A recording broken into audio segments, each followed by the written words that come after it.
Hello friends, कैसे हो आप सभी। मैं आपका दोस्त सुनील यादव एक बार वापस आपके साथ कनेक्ट हो रहा हूँ। ये हम लोग बातचीत जो कर रहे हैं अपने आरकेडमी चैनल पे कर रहे हैं। आरकेडमी एक बहुत ही अच्छा इंस्टीट्यूट जो आपको हेल्प कर रहा है आपके प्रिपरेशन के लिए, है ना। हम आपके साथ हमेशा बने हुए हैं, आप इसी तरह प्रोग्रेस करते रहिए, ये हमारी एक्सपेक्टेशन है। तो गाइस चलिए एक और एम को आज हम लोग कंप्लीट करते हैं। हमारा टारगेट है हमारा टारगेट है प्रोबेबिलिटी डिस्ट्रीब्यूशन। इसके पहले हमने बाइनोमियल डिस्ट्रीब्यूशन का वीडियो अपलोड किया। क्या आपने बाइनोमियल डिस्ट्रीब्यूशन को देखा? आई होप आपने वो वीडियोस को देखा होगा, है ना। उसमें बहुत सारी चीजें सीखने लायक थी, है ना। बहुत सारे लोगों ने इस तरह की कंप्लेन किए थे कि यार क्वेश्चन में बाइनोमियल कब अप्लाई करना होता है। प्रोबेबिलिटी वर्ड देखते ही हमें क्लिक होता है कि प्रोबेबिलिटी डिस्ट्रीब्यूशन टॉपिक है, लेकिन ऐसा नहीं होता। कब हम बाइनोमियल से सॉल्व करते हैं, बाइनोमियल का यूज करके किस तरह से क्वेश्चन सॉल्व किया जाता है, ये ऑल थिंग्स डिटेल में बातचीत हुई है। तो अगर आपने वीडियो नहीं देखा है तो जरूर जाइए हमारे चैनल पर जाके उस वीडियो को आप देखिए। चलिए आज हम लोग जो डिस्कशन करने वाले हैं that is probability distribution, again chapter number 7, है ना। मार्क्स 2 का चैप्टर नंबर 7। ये भी एक अच्छा खासा वेटेज रहता है। मिनिमम 2 क्वेश्चंस आपको बोर्ड के पेपर में मिलेंगे और 2 क्वेश्चंस आपको सीयूटी के पेपर में भी आते हैं। तो गाइस चैप्टर काफी इंपॉर्टेंट है। दिमाग में आ रहा होगा कि क्या क्लास 11th में जो हमने प्रोबेबिलिटी किया है और क्लास 12th में अब जो करने वाले हैं क्या उसके ऊपर डिपेंडेंट है। तो अगेन मैं बोलूंगा कि मच नॉट डिपेंडेंट। मतलब मैं ये बोलूंगा कि सिर्फ प्रोबेबिलिटी का जो ओरिजिनल डेफिनेशन होता है उसको अगर निकाल दिया जाए तो यहाँ पे जो कैलकुलेशन है, जो फॉर्मूला है, जो वे ऑफ टॉकिंग है, ये सब कुछ अलग होने वाला है। यहाँ पे प्रोबेबिलिटी डिस्ट्रीब्यूशन का जो कॉन्सेप्ट है वो अलग है rather than क्लास 11th में जो आपने किया है, ठीक है। तो चलिए हम लोग बातचीत चालू करते हैं। देखिए प्रोबेबिलिटी डिस्ट्रीब्यूशन का जो क्वेश्चन है उसमें बहुत सारे वर्ड्स होते हैं जिसको लेके लोगों के अंदर बहुत सारे मिसअंडरस्टैंडिंग है ना। तो लोग कंफ्यूज हो जाते हैं कि यार ये प्रोबेबिलिटी डिस्ट्रीब्यूशन का ये वर्ड क्या मीनिंग कैप्चर करता है। तो चलिए सबसे पहले मैं all formulas and all terms को मैं इन डिटेल डिस्कस कर लेता हूँ। Let's continue. तो सबसे पहला वर्ड जो आपको मालूम होना चाहिए प्रोबेबिलिटी डिस्ट्रीब्यूशन में that is random variable. Random variable जिसको शॉर्ट में ना हम लोग आरवी बोलते हैं। वैसे नोटेशन वाइज आप इसको एक्स लिखिए, वाई लिखिए, जेड लिखिए, कोई फर्क नहीं पड़ता, लेकिन आपके टेक्स्ट बुक में नोटेशन वाइज मैक्सिमम इन्होंने एक्स नोटेट किया है। This is the notation. तो गाइस रैंडम वेरिएबल क्या होता है? रैंडम वेरिएबल भाई कोई भी नेम जैसे एक्स हो गया या वाई हो गया या जेड हो गया, कोई भी नेम जो मल्टीपल वैल्यूज को, है ना, कैप्चर कर सकते हैं या असाइन हो सकता है या इक्वेट हो सकता है। जैसे एक्स का वैल्यू यहाँ पे मैं अगर 10 ले रहा हूं तो किसी और एग्जांपल में अगर सॉल्व करता हूं तो एक्स का वैल्यू 5 आता है, किसी और एग्जांपल में सॉल्व करूंगा, है ना, तो डिफरेंट वैल्यूज आता है। अगर एक्स की वैल्यूज हम लोग, है ना, किसी दुकान पे कैलकुलेट कर रहे हैं, वेट कैलकुलेट कर रहे हैं तो वेट के टर्म्स में केजी में आएगा, है ना, ऐसा कुछ आएगा। अगर मैं उसको लीटर्स में कैलकुलेट कर रहा हूँ, है ना, किसी ऑयल कंपनी में हूं मैं और एक्स को एज अ लीटर कैलकुलेट कर रहा हूं तो वहां पे लीटर के टर्म्स में आएगा। मतलब X can possess any value या any alphabet which can possess any value, उसी को हम बोलते हैं random variable. Random name itself बता रहा है ना। इसके ऊपर तो आप पोएम भी लिख सकते हो एक अच्छा खासा। सो गाइस रैंडम वेरिएबल, तो वेरिएबल जो कि कोई भी वैल्यू को असाइन कर ले that is a random variable. तो रैंडम वेरिएबल की अगर मैं बात करूं तो इस चैप्टर में आपको जो रैंडम वेरिएबल देखने को मिलने वाले हैं वो 2 टाइप के रैंडम वेरिएबल देखने को मिलेंगे, ठीक है। पहला जो रैंडम वेरिएबल आपको देखने को मिलेगा दैट इज डिस्क्रीट। तो मैं यहाँ पे मेंशन करता हूं कि random variable, first random variable जो आपको देखने को मिलेगा that is discrete random variable, ठीक है। दूसरा आपको जो देखने को मिलेगा that is continuous random variable, continuous random variable, ठीक है। तो ये 2 टाइप के रैंडम वेरिएबल आपको देखने को मिलेंगे। तो गाइस रैंडम वेरिएबल अगर डिस्क्रीट हुआ तो उसका वैल्यू कैसा दिखेगा? उसका वैल्यू ना टेबुलर फॉर्म में दिखेगा, टेबुलर फॉर्म, ठीक है। और अगर कंटीन्यूअस है तो उसका वैल्यू इंटरवल फॉर्म में दिखेगा। इंटरवल फॉर्म बोलो या रेंज फॉर्म बोलो, ऐसे दिखेगा, ठीक है। जैसे मैं आपको कुछ वैल्यूज दिखाता हूं। सपोज आपको x के वैल्यूज दिया है इस तरह से 0 1 2 3, है ना, ऐसे वैल्यूज दिया है। तो this is your x value जो सर्टेन ऑकेजन पे है, देयरफॉर इसको हम बोलते हैं डिस्क्रीट। बट इस चैप्टर में आपको जो x है वो जनरली इस फॉर्मेट में देगा, ऐसा टेबल फॉर्म में देता है। x एंड करस्पॉन्डिंग x का प्रोबेबिलिटी ऐसा देगा। तो x का वैल्यू कहीं से भी स्टार्ट हो सकता है, it can be negative, it can be positive, कहीं से भी स्टार्ट होगा, कहीं पे भी एंड हो सकता है। जैसे मैंने यहाँ पे x के वैल्यूज -3 से स्टार्ट किया, 0 पे एंड किया है, it is up to the question, right. और उनके करस्पॉन्डिंग प्रोबेबिलिटीज ऐसे आपको टेबल में मेंशन होते हैं, ठीक है, इस तरह से मेंशन था। तो गाइस यहाँ पे जो इस टेबल में आपको x दिख रहा है, yes you can see the x value, ये जो x दिख रहा है this is your discrete random variable.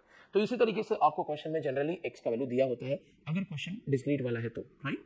तो यस टेबुलर फॉर्म, इसी को टेबुलर बोलते हैं। अच्छा कंटीन्यूअस मतलब क्या? कंटीन्यूअस में आपको x का रैंडम वेरिएबल का वैल्यू कैसा दिया होगा, मैंने यहाँ पे मेंशन किया है कि इंटरवल फॉर्म में होगा या फिर रेंज फॉर्म में होगा।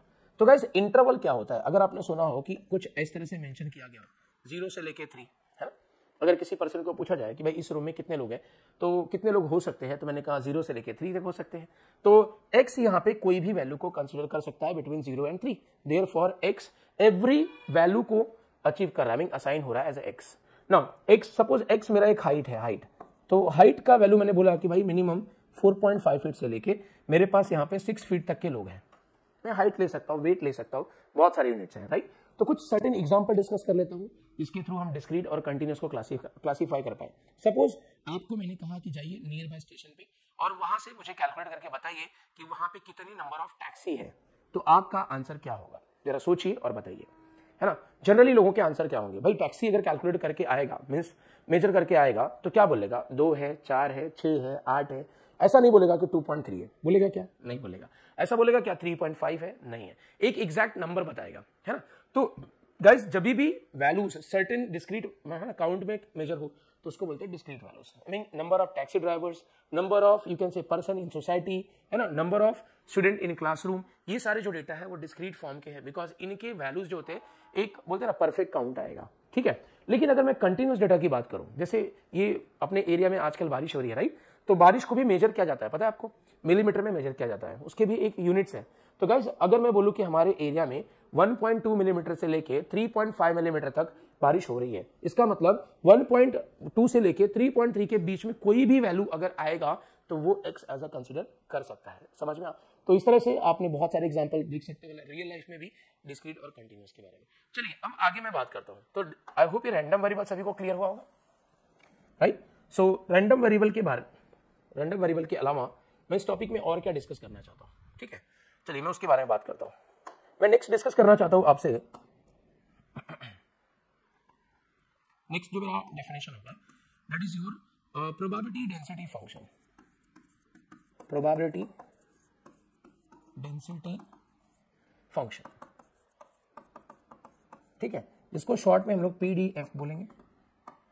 दूसरा होता है प्रोबेबिलिटी मास फंक्शन, इसी का ही एक दूसरा नाम भी है, that is probability mass function, short में हम लोग इसको पीएमएफ बोलते हैं, ठीक है।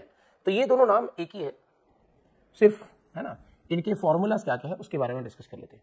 ये दोनों ही नाम एक ही मैंने कहा, ठीक है।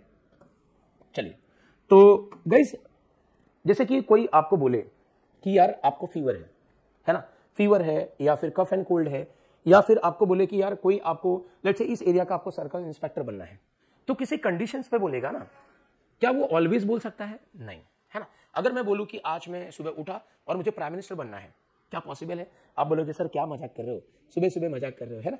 तो गाइस यहाँ पे ये जो बातचीत हो रही है, इंस्पेक्टर बनना एरिया का, है ना, या फिर प्राइम मिनिस्टर बनना, हर चीज के लिए कुछ ना कुछ कंडीशंस होते हैं। भाई अगर मुझे प्राइम मिनिस्टर बनना है तो पहले किसी, है ना, क्या बोलते हैं, लोकेलिटी को चूज करना पड़ेगा जहां से मैं इलेक्शन लड़ूंगा, वहां से इलेक्शन लड़के मैं जीतना चाहिए, जीतने के बाद मैं बोलते हैं ना एमपी एमएलए जो भी होता है, मुझे एक्जैक्टली नहीं पता, तो आपको क्या करना है कि मेंबर ऑफ पार्लियामेंट सपोज आप बन गए, एमपी बन गए, तो आपको क्या करना पड़ेगा, जितने लोग पूरे इंडिया से जीत के आए हैं उनका लीडर बनना पड़ेगा, प्रेसिडेंट के पास जाना पड़ेगा, प्रेसिडेंट को प्रूफ देना पड़ेगा कि भाई ये मैं इन लोगों का मैं लीडर हूँ, they are the winning camps, है ना, मैं इनका लीडर हूँ और मुझे यहाँ पे प्राइम मिनिस्टर के लिए अपॉइंट किया जाए। तो फिर वो लीगल अथॉरिटी चेक करते हैं एंड देन आप प्राइम मिनिस्टर बनते हो। तो ये बहुत सारे प्रोसीजर है। इवन आपको एक छोटा सा लेखपाल भी बनना है ना, लेखपाल, तो लेखपाल भी क्या करते हैं भाई, लेखपाल के एग्जाम्स होते हैं, एग्जाम्स क्लियर करो, बहुत सारे हैं रूल्स रेगुलेशन हर चीज के लिए है। अब मैं हर जगह बातचीत तो नहीं कर सकता, तो वैसे ही यहाँ पे जो रैंडम वेरिएबल है ना, उसको अगर पीडीएफ बनना है या पीएमएफ बनना है तो कुछ कंडीशंस है जो सेटिस्फाई करने पड़ेंगे।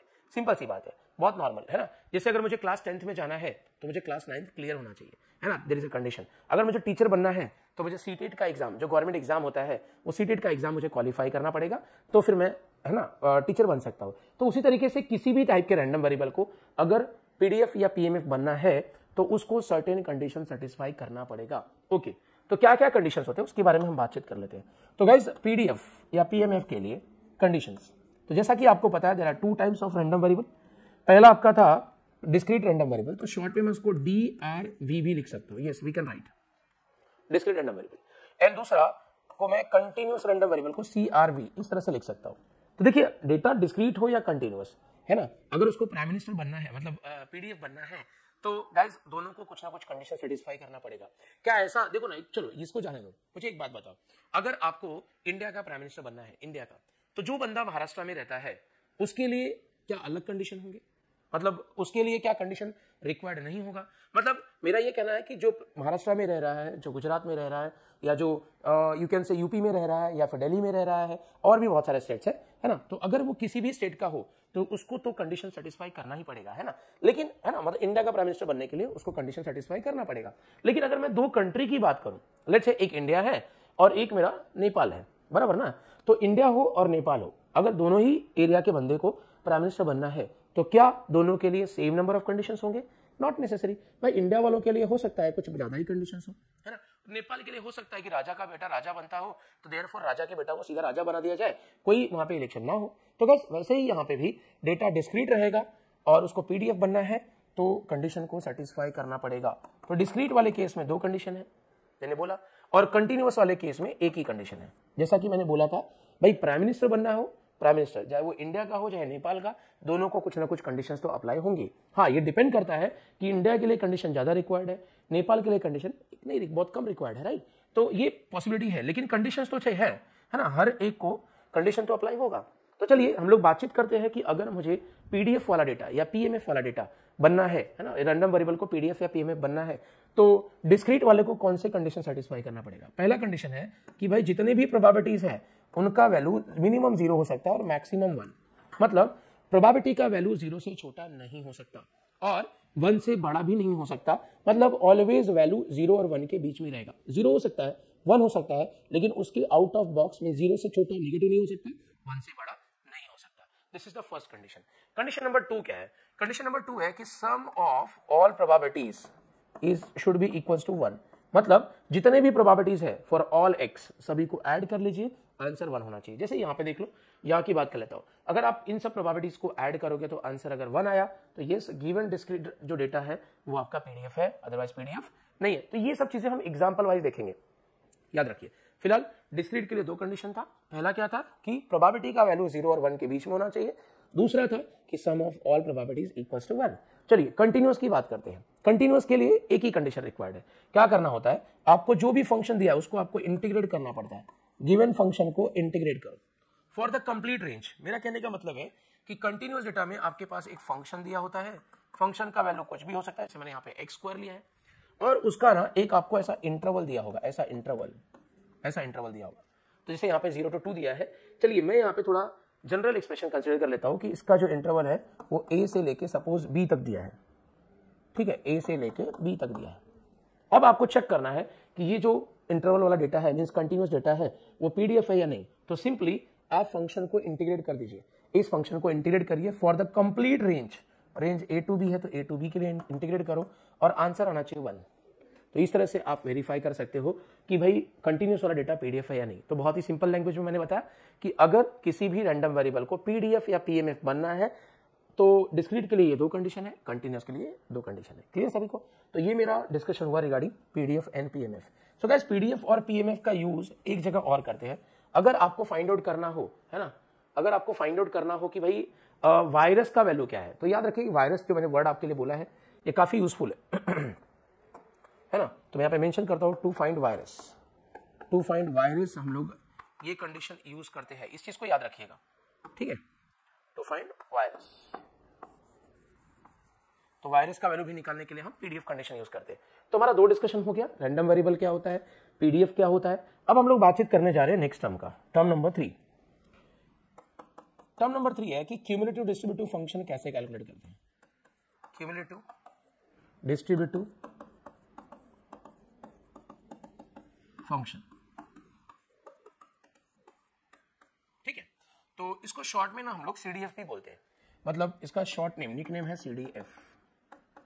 अच्छा, नोटेशन वाइज इसको हम लोग कैपिटल एफ ऑफ एक्स बोलते हैं। क्या ये सभी को क्लियर है? डिस्क्रीट है ना, क्यूमुलेटिव डिस्ट्रीब्यूटिव फंक्शन का शॉर्ट नेम है सीडीएफ और notation wise capital F of x बोलते हैं। अच्छा, इसका एक और नाम भी है, दैट इज डिस्ट्रीब्यूशन फंक्शन। किसी किसी क्वेश्चन में ऐसा भी बोलता है कि फाइंड डिस्ट्रीब्यूशन फंक्शन। अगर ऐसा आपको बोलता है तो अगेन इसका भी मतलब वही हुआ, आई मीन आपको सीडीएफ निकालना है, means capital F of x निकालना है। तो गाइस सीडीएफ निकालने का है ना, दोनों में निकालना पड़ता है, डिस्क्रीट में भी निकालना पड़ता है और कंटीन्यूअस में भी निकालना पड़ता है। तो चलिए पहले मैं डिस्क्रीट रैंडम वेरिएबल के लिए डिस्कस करूंगा, फिर बाद में मैं कंटीन्यूअस रैंडम वेरिएबल के लिए भी डिस्कस करूंगा, ठीक है। डिस्क्रीट की बात करता हूं, देखिए डिस्क्रीट डेटा में अगर आपको सीडीएफ चाहिए तो सबसे पहले तो आपको, है ना, आपको एक टेबल दिया होगा जिसमें एक्स एंड करस्पॉन्डिंग प्रोबेबिलिटी होगा। ठीक है, तो मैं यहां पे एक टेबल बनाता हूं आपके लिए। एक इस तरह से टेबल दिया होगा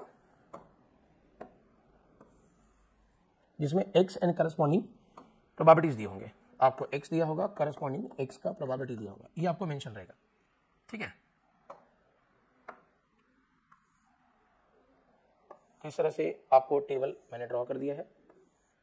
सपोज आपको x के वैल्यूज दिया है, लेट्स से यहाँ पे दिया है 0, यहाँ पे मैं लेता हूँ 1, ये है 2, ये है 3, ये है 4।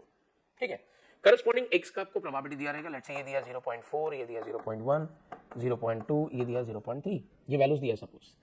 क्वेश्चन में ये चीज आपको मेंशन रहेगी, मतलब x करस्पॉन्डिंग प्रोबेबिलिटी, ये चीजें मेंशन रहेगी। बस आपका टारगेट है सीडीएफ निकालना। तो गाइस डेटा तो डिस्क्रीट है, कैसे मालूम पड़ा? टैबुलर फॉर्म में दिया है। और अगर आप मोर क्लासिफाई देखोगे तो x का वैल्यू 1 के बाद 2 पे दिया है। 1 और 2 के बीच में बहुत सारे वैल्यूज है, लेकिन उसका डिस्कशन नहीं किया है। इसका मतलब है डिस्क्रीट डेटा हो गया। अच्छा, डिस्क्रीट के लिए अगर आपको सीडीएफ चाहिए तो भाई आपको इस टेबल को थोड़ा एक्सटेंड करना पड़ेगा। एक यहाँ पे एक्सटेंड किया मैंने, देखिए सीडीएफ के लिए एफ ऑफ एक्स के लिए मैंने एक कॉलम एक्सटेंड किया। ठीक है, तो मैं इस टेबल को ऐसा एक्सटेंड करूंगा। चलिए अब मैं इसमें सीडीएफ वैल्यू निकालना चालू करता हूँ। सीडीएफ मतलब कैपिटल एफ ऑफ एक्स। तो ये सीडीएफ का वैल्यू कैलकुलेट कैसे करते हैं? बहुत सिंपल है। आपको करना क्या है, पहला probability as it is copy करना है, फिर इन दोनों को ऐड करके यहाँ पे लिखना है, ऐड करके, फिर अगेन इन दोनों को ऐड करना और यहाँ पे लिखना, ऐड करके। ये प्रोसीजर आपका कंटिन्यू रहेगा टिल द लास्ट एलिमेंट। मतलब ये देखिए, मैं यहाँ पे दिखाता हूँ आपको, है ना। पहला ये जो प्रोबेबिलिटी है, ये पहला वाला प्रोबेबिलिटी एज इट इज। मतलब अगर आपको पूछा जाए कि भाई x इक्वल टू 1 का सीडीएफ वैल्यू क्या है, तो आंसर इज 0.4। चलिए अभी x इक्वल टू 2 का अगर सीडीएफ पूछ रहा है तो वेरी सिंपल, यहाँ का प्रोबेबिलिटी पूछ रहा है, सीडीएफ पूछ रहा है, तो आपको इसको और इसको ऐड करना है और यहाँ पे लिखना है। समझ में? चलिए, तो x इक्वल टू 2 का सीडीएफ वैल्यू है 0.5। अगर 3 का चाहिए तो आपको इन दोनों को ऐड करना है और यहाँ पे लिखना है, तो ये हो जाएगा 0.7। मतलब x इक्वल टू 3 का सीडीएफ वैल्यू हो गया 0.7। वैसे ही आपको यहाँ का वैल्यू चाहिए तो इन दोनों को ऐड करोगे तो 1.0 मीन्स 1 हो गया। तो इस तरह से आप देख सकते हो कि पहला प्रोबेबिलिटी एज इट इज, फिर इन दोनों को ऐड किया, यहाँ पे लिखा, इन दोनों को ऐड किया, यहाँ पे लिखा, ये प्रोसीजर कंटिन्यू होगा। तो इस तरह से हम डिस्क्रीट डेटा का सीडीएफ निकालते हैं। कंटिन्यूअस में कुछ लोचा ही नहीं है। कंटिन्यूअस में एक फॉर्मूला होता है, वो फॉर्मूला यूज करना पड़ता है। देखिए सीडीएफ मतलब कैपिटल एफ ऑफ एक्स का फॉर्मूला होता है कि इंटीग्रेट करो किसको, स्मॉल फंक्शन को इंटीग्रेट करो, जिसमें जो अपर लिमिट है ना वो फिक्स है। अपर लिमिट ये एक्स ही होता है। मतलब क्वेश्चन कोई भी रहे, इंटरवल कोई भी रहे, फंक्शन कुछ भी हो, इंटरवल कुछ भी हो, ऑलवेज जो अपर लिमिट है वो फिक्स होता है, वो चेंज नहीं होता। जो लोअर लिमिट है ना वो फ्लेक्सिबल होता है। मैं यहाँ पे लिखता हूँ -∞, बट ये फ्लेक्सिबल मतलब चेंज होगा, तो ये फ्लेक्सिबल है। चेंजेस अकॉर्डिंग टू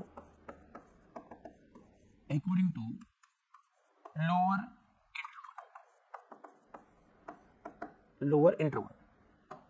ठीक है, तो गाइस मेरा कहने का मतलब है कि एक मैं एग्जांपल के थ्रू इसको एलेबरेट कर देता हूं। सपोज मेरे को एक फंक्शन दिया है small F of x, let's say उसका वैल्यू कुछ तो दिया है, मैंने लिया 2x। अब इसका वैल्यू फॉर रेंज है -2 से लेके 2 तक। अब क्वेश्चन में बोल रहा है कि इसका सीडीएफ निकालो। सीडीएफ मतलब कैपिटल एफ ऑफ एक्स निकालो। तो मैं इसके लिए पहले फॉर्मूला बना के दिखाता हूँ कि भाई अगर इस टाइप के फंक्शन का सीडीएफ चाहिए तो कैसे निकालेंगे। तो देखिए ना, क्वेश्चन में इंटरवल दिया है, मतलब डेटा कंटिन्यूस का है, मतलब ये वाला वे है, तो ये फॉर्मूला बनाना पड़ेगा। ठीक है, तो फॉर्मूले के लिए मुझे क्या बोला था, इंटीग्रेट करो, है ना, स्मॉल एफ ऑफ एक्स को इंटीग्रेट करो। ठीक है, इंटीग्रेट किया, लिमिट में अपर लिमिट फिक्स है, फंक्शन 2x हो या 3x हो या x² हो या कुछ और हो, उससे लेना देना नहीं है। कंटिन्यूस डेटा में सीडीएफ का अपर लिमिट फिक्स है, दैट इज x। अच्छा, लोअर लिमिट चेंज होता है ना, मतलब हर क्वेश्चन के लिए सेम नहीं होता, चेंज होता है क्वेश्चन बाय क्वेश्चन। तो लोअर लिमिट किसके अकॉर्डिंग आता है, ये जो गिवन इंटरवल है ना, इसमें अपर इंटरवल वैल्यू होता है और लोअर इंटरवल वैल्यू होता है। वापस बोल रहा हूं, गिवन इंटरवल में लोअर इंटरवल होता है और अपर इंटरवल होता है। तो जो लोअर लिमिट है वो इस इंटरवल के लोअर इंटरवल पे डिपेंड करता है। अगर लोअर इंटरवल -2 है तो इस इंटीग्रेशन का लोअर लिमिट -2 होगा। अगर यहाँ पे 0 होता है ना, मैं यहाँ पे मेंशन करता हूं कि अगर यहाँ पे 0 होता, यहाँ पे 0 होता, तो यहाँ पे भी 0 आता। आई होप बात समझ में आई। तो इस तरह से गाइस हम लोग cumulative distributive function CDF calculate करते हैं for discrete and for continuous. तो बहुत सारे बेसिक टर्म्स मैं डिस्कस कर रहा हूं जो कि आपने कभी शायद सुने होंगे या नहीं सुने होंगे। अगर सुने होंगे तो खुद को वेरीफाई करिए, है ना। अगर नहीं सुने होंगे तो मेक अ नोट और इस चीज को बार बार रिवाइज करिए। चलिए अब मैं फॉर्मूला नंबर 4 पे जाना चाहूंगा। फॉर्मूला नंबर 4 इस टॉपिक का, फॉर्मूला नंबर 4, फॉर्मूला नंबर 4 है कि भाई हाउ टू कैलकुलेट या how to find probability for discrete data and for continuous data. ठीक है, तो हाउ टू फाइंड प्रोबेबिलिटी में हम ये डिस्कशन करने वाले हैं। चलिए, तो जैसा कि मैंने बोला 2 ही डेटा है, दोनों के केस में मुझे प्रोबेबिलिटी निकालना है। एक तो डिस्क्रीट डेटा है और एक है आपका continuous data, means continuous random variable.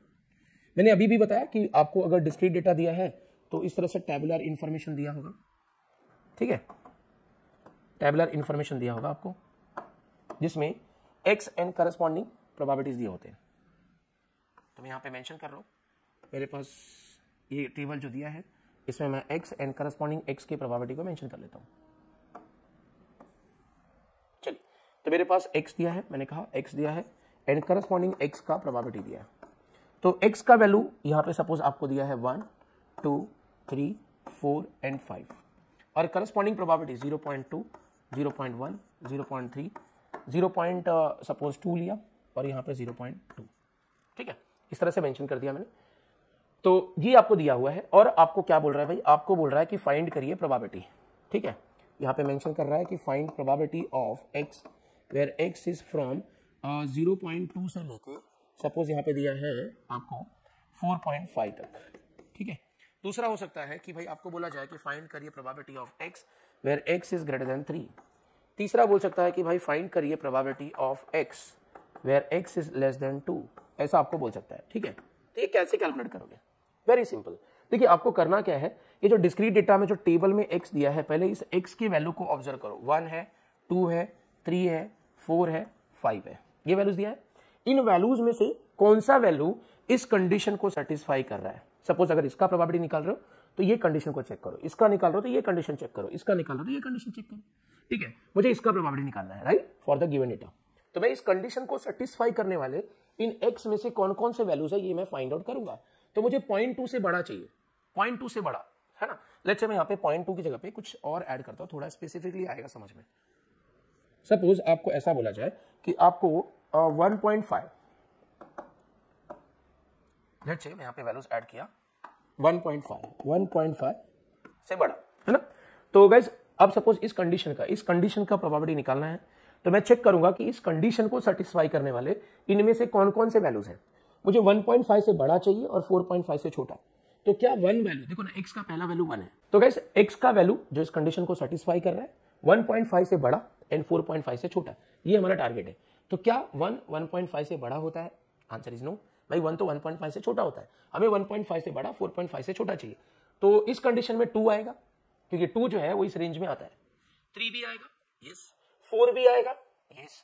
5 आएगा क्या? नहीं आएगा। मतलब 2, 3 और 4 ये कंडीशन को सेटिस्फाई कर रहे हैं। तो वेरी सिंपल, हमें 2, 3 और 4 के प्रोबेबिलिटी को ऐड कर लेना चाहिए। मतलब जो जो x वैल्यू इस कंडीशन को सेटिस्फाई कर रहा है उनके प्रोबेबिलिटी का एडिशन मुझे टोटल आंसर देगा। ठीक है, तो मुझे इन सबके प्रोबेबिलिटी को ऐड करना पड़ेगा। तो 2 का प्रोबेबिलिटी था 0.1, 3 का था 0.3, देखिए ना 3 के नीचे 0.3, 4 का प्रोबेबिलिटी था 0.2। तो इनको अगर आप ऐड करोगे तो this is the probability answer. मतलब x अगर 1.5 से लेके 4.5 के बीच में हो उसका प्रोबेबिलिटी चाहिए, तो आंसर इज 0.6। देखिए, कुछ लोगों को अभी भी क्लिक नहीं हुआ रहेगा कि क्या किया, जादू किया क्या? नहीं भाई, जादू नहीं किया है। मैंने क्या किया कि डिस्क्रीट डेटा दिया था, प्रोबेबिलिटी चाहिए, एक्सपेक्ट कर रहा है, वो प्रोबेबिलिटी पूछ रहा है, तो मैं इस टेबल में पहले x के वैल्यूज, ऑल पॉसिबल वैल्यूज को अच्छे से ऑब्जर्व कर लूंगा। वैल्यू है 1, 2, 3, 4 और 5, ये 5 वैल्यू है। इनमें से कौन से वैल्यू है जो इस कंडीशन को सेटिस्फाई कर रहा है? जो भी प्रोबेबिलिटी आप निकाल रहे हो उसके अंदर एक ऐसा कंडीशन मेंशन रहेगा। तो इस कंडीशन को सेटिस्फाई करने वाला कौन सा वैल्यू है? मुझे x के वो वैल्यू चाहिए जो 3 से बड़ा हो। देखो ना, x के साइड ओपन है, मतलब 3 से बड़ा। कभी कभी यहाँ पे इक्वल भी मेंशन होता है, तो मेक श्योर कि इक्वल है या नहीं। ठीक है, तो फिलहाल x का वैल्यू 3 से बड़ा चाहिए। 3 से बड़ा, तो क्या 1, 2, 3 इस कंडीशन को सेटिस्फाई करेंगे? Answer is no. 1, 2, 3 से बड़े थोड़ी होते हैं। 3 के इक्वल है, नॉट ग्रेटर, और 1, 2 तो छोटे हैं, है ना। हमें बड़ा चाहिए, मतलब ओनली 4 एंड 5 है। तो गाइस हमें 4 एंड 5 इनकी प्रोबेबिलिटी को ऐड करना पड़ेगा। तो 4 का है 0.2 और 5 का है 0.2, तो आंसर हो जाएगा 0.4। तो इस तरह से आप देख सकते हो कि probability for x greater than 3 आ गया 0.4। चलिए, एक और कंफ्यूजन है, कोई बात नहीं, एक और एग्जांपल देख लीजिए। एक और मैंने कहा मुझे प्रोबेबिलिटी चाहिए x का where x is less than 2। Less than 2 बोल रहा है, यहाँ पे इक्वल मेंशन नहीं किया, लेस देन 2 बोल रहा है। लेस देन 2 में क्या 2, 3, 4, 5 आएंगे? नो भाई 2 3 4 5 लेस देन 2 नहीं होता, 2 से बड़ा होता है, 2 के इक्वल है ना, 2 से छोटा नहीं है। हमें 2 से छोटा चाहिए तो सिर्फ 1 है। तो गाइज सिर्फ 1 के प्रोबेबिलिटी को यहाँ पे मेंशन करिए, तो 1 का प्रोबेबिलिटी 0.2 है, तो 0.2 इज द आंसर। तो इस तरह से आपको डिस्क्रीट डेटा का प्रोबेबिलिटी निकालना होता है। बहुत सिंपल है, हमें x की वैल्यू ऑब्जर्व करना है, कंडीशन को वेरीफाई करने वाले x वैल्यूज का प्रोबेबिलिटी ऐड कर लेना है, दैट्स इट। चलिए बात करता हूं कंटिन्यूअस का। कंटिन्यूअस डेटा में अगेन आपको एक फंक्शन दिया रहेगा, राइट, ऐसा फंक्शन दिया रहेगा, उसका कुछ तो वैल्यू रहेगा, जैसे यहाँ पे x ले लिया मैंने, और उसका एक कुछ तो ऐसा रेंज दिया रहेगा, ऐसा आपको रेंज दिया रहेगा, और आपको बोलेगा कि भाई कुछ प्रोबेबिलिटीज फाइंड आउट करो। जैसे उसने पहले बोला कि आप प्रोबेबिलिटी निकालिए किसका, x का, where x is from 0.5 to 1.5, पहला ऐसा बोल सकता है। दूसरा आपको बोल सकता है कि फाइंड करिए probability of x where x is greater than 1, ऐसा बोल सकता है, ग्रेटर देन 1। नेक्स्ट बोल सकता है कि भाई फाइंड करिए probability of x where x is less than 0.5, मतलब ऐसे आपको वैल्यूज देगा, वो वैल्यूज देगा, अंडरस्टूड। तो गाइस अब करना क्या है, अगर कंटिन्यूअस डेटा है, पहले तो कैसे मालूम पड़ेगा कि डेटा कंटिन्यूअस है या डिस्क्रीट है, तो भाई ये जो इंटरवल दिख रहा है ना, इंटरवल, इससे मालूम पड़ा कि डेटा जो है वो आपका कंटिन्यूअस रैंडम वेरिएबल है। तो याद रखिएगा, इंटरवल दिया तो ही कंटिन्यूअस रैंडम वेरिएबल है, या क्वेश्चन में मेंशन किया है कि for a continuous random variable find the probability. तो यही दो चीज कंफर्म करने के लिए है। अगर आपको x की वैल्यू सर्टेन प्लेस पे दिख रहा है, मतलब वो डिस्क्रीट डेटा है, ठीक है। तो फिलहाल कंटिन्यूअस डेटा है, प्रोबेबिलिटी चाहिए, तो क्या करोगे, आंख बंद करके आप यहाँ पे फॉर्मूला बनाओगे, that is integration of function लिखोगे, है ना। ऑलवेज जब भी आपको कंटिन्यूअस डेटा में प्रोबेबिलिटी चाहिए तो फंक्शन को इंटीग्रेट करना पड़ेगा, फंक्शन को इंटीग्रेट कर दो, फंक्शन को इंटीग्रेट करना पड़ेगा ऑलवेज। अच्छा, इस इंटीग्रेशन का ना कुछ तो लिमिट आएगा, मतलब इंटीग्रेशन का लोअर लिमिट और अपर लिमिट, आपने डेफिनेट इंटीग्रेशन सुना होगा, राइट, उसमें लोअर अपर ऐसे लिमिट्स होते हैं। तो वो लिमिट्स कहां से मिलेंगे, वो इस कंडीशन से मिलेंगे, इस कंडीशन से, मतलब जो कंडीशन आपको दिया है वही लिमिट हो गया। तो स्टार्ट है 0.5, एंड है 1.5, स्टार्ट वाला लिमिट लोअर होता है, एंड वाला अपर होता है, तो 0.5 से लेके 1.5 ये हो गया मेरा इंटीग्रेशन का लिमिट। बस इस फंक्शन को इस लिमिट के लिए इंटीग्रेट कर लो, आंसर डन हो जाएगा। आगे बात करता हूं, अपने को ये यहां पे देखिए ये कंडीशन दिया है। अब ये कंडीशन से मुझे स्टार्ट और एंड नहीं मालूम पड़ रहा, जैसे अगर ऐसा कंडीशन होता तो मुझे स्टार्ट और एंड मालूम था, तो मैं लिमिट असाइन कर पा रहा हूं। लेकिन यहां पे अगर कंडीशन ऐसा दिया है, भाई स्टार्ट और एंड यहां पे प्रॉपर नहीं दिया है, तो आपको क्या करना पड़ेगा, देखिए ना, आपको ना स्केल बनाना पड़ेगा। मैं यहां पे आता हूं, एक स्केल मैंने बनाया है, स्केल, ठीक है। अब स्केल पे ये टोटल इंटरवल को शो करो, टोटल इंटरवल। तो गाइस गिवन फंक्शन का जो भी टोटल इंटरवल है उसको मैं स्केल पे बनाऊंगा। अब 0 जो है वो लेफ्ट में आएगा और 2 जो है वो राइट में आएगा, एम आई करेक्ट। अपनी जो बातचीत हो रही है वो किसके बारे में बातचीत हो रही है, अपनी बातचीत हो रही है 1 के बारे में। देखो ना यहाँ पे 1 के बारे में बातचीत हो रही है, तो ठीक है, मैंने 1 को प्लॉट कर लिया, ये रहा 1 का बॉर्डर, ठीक है। अपने को x का वैल्यू 1 से बड़ा चाहिए। अगर स्केल पे किसी वैल्यू से बड़ा वैल्यू तुम्हें चाहिए, किसी वैल्यू से बड़ा चाहिए, तो राइट में जाना होता है। जैसे आपको पता होगा स्केल पे बीच में 0 होता है, उसके आगे जो है पॉजिटिव वैल्यू होते हैं, उसके पीछे जो है नेगेटिव वैल्यूज होते हैं, राइट। तो गाइस अगर स्केल पे बड़ा वैल्यू चाहिए तो आगे जाओ, जैसे 1 से बड़ा चाहिए 2 तो आगे जाओ, 2 से बड़ा चाहिए 3 तो आगे जाओ, मतलब बड़ा वैल्यू के लिए हम राइट में जाते हैं, छोटे वैल्यू के लिए लेफ्ट में आते हैं। तो अपना जो x है वो 1 से बड़ा है, बड़ा वैल्यू चाहिए तो 1 के राइट में जाओ या लेफ्ट में, यस हमें राइट में जाना पड़ेगा, राइट में, समझ में। अगर x 1 से छोटा होता तो पीछे आना होता, अंडरस्टूड। तो गाइस इस तरह से आपको डायग्राम बना लेना है। मैंने कहा प्रॉपर इंटरवल नहीं था, टोटल इंटरवल को स्केल पे शो किया, जिसकी बातचीत हो रही है, जैसे 1 की बातचीत हो रही है, 1 को प्लॉट किया। अब मुझे देखना है कि x का वैल्यू इस वैल्यू से छोटा चाहिए बड़ा, वैल्यू से बड़ा चाहिए तो आगे जाओ, वैल्यू से छोटा चाहिए तो पीछे आओ, बस। अब आपको इसके लिए प्रॉपर इंटरवल मिल जाएगा। देखिए कैसे ढूंढने का, मुझे एक बात बताओ, सपोज एग्जांपल साइड में रखता हूं, मुझे एक बात बताओ, कोई एक ट्रेन है जो नागपुर से खुलती है, लेट्स से मुंबई से चलती है और वो नागपुर तक जाती है, मान लीजिए, बिकॉज मेरा नागपुर से थोड़ा अलग कनेक्शन है इसलिए मैं बातचीत कर रहा हूं। मैंने कहा मेरा जो ट्रेन है वो मुंबई से चलती है, मैं इस वक्त मुंबई में हूं तो मुंबई की बात कर लेता हूं, मुंबई से चलती है और नागपुर तक जाती है, ठीक है, मुझे ये आइडिया है। अब मैंने ये जो ट्रेन है ना जो मुंबई से नागपुर जा रही है, इस ट्रेन को मैंने बीच के स्टेशन पे कैच किया, लेट्स से कल्याण से कैच कर लिया, ठीक है, कल्याण से कैच किया है, ट्रेन टुवर्ड्स नागपुर जा रही है और वो मैक्सिमम नागपुर तक जा सकती है, राइट। तो मैं उस ट्रेन में बैठने के बाद मैं कंफ्यूज हो गया, यार मुझे जाना कहाँ है, तो क्या मैं उस ट्रेन से दुबई चला जाऊंगा, आंसर इज नो। भाई वो ट्रेन मैक्सिमम जहां तक जाएगी वहां तक जा पाऊंगा, दुबई थोड़ी जाऊंगा, है ना। तो वैसे ही अगर कोई फंक्शन है जो 0 से लेकर 2 तक के लिए अवेलेबल है, अपनी जर्नी 1 से स्टार्ट हो रही है, तो मैं मैक्सिमम कहां तक जा पाऊंगा, क्या मैं 2 के आगे जा पाऊंगा, नहीं, बिकॉज वो फंक्शन 2 के आगे अवेलेबल ही नहीं है। जैसे ट्रेन अगर नागपुर तक के लिए अवेलेबल है तो मैं मैक्सिमम नागपुर तक ही जा पाऊंगा, भाई नागपुर के आगे थोड़े जा पाऊंगा, तो वैसे ही फंक्शन जो है अगर 2 तक के लिए अवेलेबल है, तो अगर मैंने जर्नी 1 से स्टार्ट की है टुवर्ड्स 2 जा रहा हूं तो मैक्सिमम 2 तक जा सकूंगा। मतलब यहां पे जो लिमिट आने वाला है, इसके लिए जो लिमिट आने वाला है वो कंफर्म हो गया कि 1 से 2 आएगा, 1 से 2 है ना। x की वैल्यू 1 से ग्रेटर चाहिए थी, तो 1 से ग्रेटर मींस 1 से लेके 2, समझ में। चलिए एक और देखिए, अगर ये क्लिक नहीं हुआ तो एक और देखिएगा, मैं यहां पे एक और लेता हूं एग्जांपल। सो एक और है, ये प्रोबेबिलिटी मुझे फाइंड आउट करना है, ठीक है। कंटीन्यूअस डेटा था, प्रोबेबिलिटी चाहिए, मैंने इंटीग्रेट कर लिया। अब ये जो लिमिट दिखा रहा है, यहाँ पे जो लिमिट या जो कंडीशन दिखा रहा है ना, ये प्रॉपर कंडीशन नहीं है। सी, ये प्रॉपर कंडीशन नहीं है। प्रॉपर मतलब ऐसा होना चाहिए, स्टार्ट एंड, ऐसा नहीं है। तो आप क्या करोगे, अगेन आप क्या करोगे, स्केल बनाओगे, ठीक है। इस स्केल पे आप इस इंटरवल को शो करोगे, है ना, फंक्शन के कंप्लीट इंटरवल को शो करोगे। अपनी जो बातचीत है वो 0.5 के लिए हो रही है, तो इस 0.5 को आप प्लॉट कर लीजिए। यहां पे मैंने प्लॉट कर दिया, ऑब्वियस है 0.5 इनके बीच में ही आएगा। ये रहा उसका बॉर्डर। अब मुझे x का वैल्यू 0.5 से छोटा चाहिए बड़ा। देखिए x के टुवर्ड्स ओपन नहीं हुआ है, अपोजिट साइड ओपन हुआ है, मतलब x छोटा है 0.5 से। तो अगर x 0.5 से छोटा है तो 0.5 के पीछे आना पड़ेगा। छोटा वैल्यू स्केल पे चाहिए तो पीछे आना पड़ता है, रिमेंबर मैंने बोला था। तो पीछे कहां तक आ सकते हो भाई, जितना मिनिमम फंक्शन अवेलेबल है। फंक्शन कहां तक अवेलेबल है, 0 तक। तो मतलब ये जो जर्नी है अपनी 0 पे एंड हो जाएगी, इसीलिए इस फंक्शन का जो इंटरवल आएगा है ना, वो 0 से लेके 0.5 आएगा। तो इस तरह से अगर हमें प्रॉपर इंटरवल नहीं दिया है तो स्केल बनाइए, स्केल पे स्केल पे ये टोटल इंटरवल शो करिए, अंदर लिमिट नहीं चाहता है। तो गाइस ये आपके मेन फॉर्मूलाज मैंने डिस्कस किया है। अब 2-3 फॉर्मूलाज और है जिसके ऊपर आपका टोटल ये जो 7.1 और 7.2 एक्सरसाइज, टोटल एक्सरसाइज उसी पे डिपेंडेंट है। तो चलिए आपके 3 रिमेनिंग फॉर्मूलाज डिस्कस कर लेता हूं। पहला आपका है मीन। देखिए ना, मीन का अल्टरनेट नेम है एवरेज। एवरेज बोलो या एक्सपेक्टेशन बोलो, है ना, ये सारे नाम एक ही है, mean, average, expectation. Notation wise अगर बातचीत करोगे तो नोटेशन वाइज इसको आप एक्स बार बोल सकते हो, या फिर ई ऑफ एक्स बोल सकते हो, या आप इसको ही म्यू 1 भी बोल सकते हो। मतलब ये सारे, इसको म्यू बोलते हैं, म्यू, यू थोड़ा सा एक्सटेंड है, म्यू डैश, ठीक है। तो ये सारे नोटेशंस आप मीन, एवरेज या एक्सपेक्टेशन के लिए यूज कर सकते हो। तो ठीक है, चलिए हमारा टारगेट है कि हमें मीन का फॉर्मूला बनाना है। मीन मींस एक्सपेक्टेशन का फॉर्मूला बनाना है for discrete random variable and for continuous random variable. दोनों के लिए मैं बनाना चाह रहा हूं, डिस्क्रीट और कंटीन्यूअस दोनों के लिए। तो ये लाइफ लॉन्ग याद रखिए। जैसे जिंदगी में ना कुछ चीजें हैं जो चेंज नहीं होती, जैसे अपने माँ बाप आप चाह के भी चेंज नहीं कर सकते। कर सकते हो क्या, नहीं कर सकते, है ना। एक बार बीवी चेंज कर सकते हो, परेशान हो चेंज कर सकते हो, गर्लफ्रेंड चेंज कर सकते हो, लेकिन माँ बाप को चेंज नहीं कर सकते। वैसे ही यहाँ पे जो कुछ चीजें हैं डिस्क्रीट और कंटीन्यूअस की लाइफ में, वो चेंज नहीं होती है। क्या है भाई, डिस्क्रीट के केस में ना ऑलवेज कोई भी फॉर्मूला डिस्क्रीट का है तो समेशन आता है, ऑलवेज समेशन। और कंटीन्यूअस के केस में ऑलवेज इंटीग्रेशन आता है।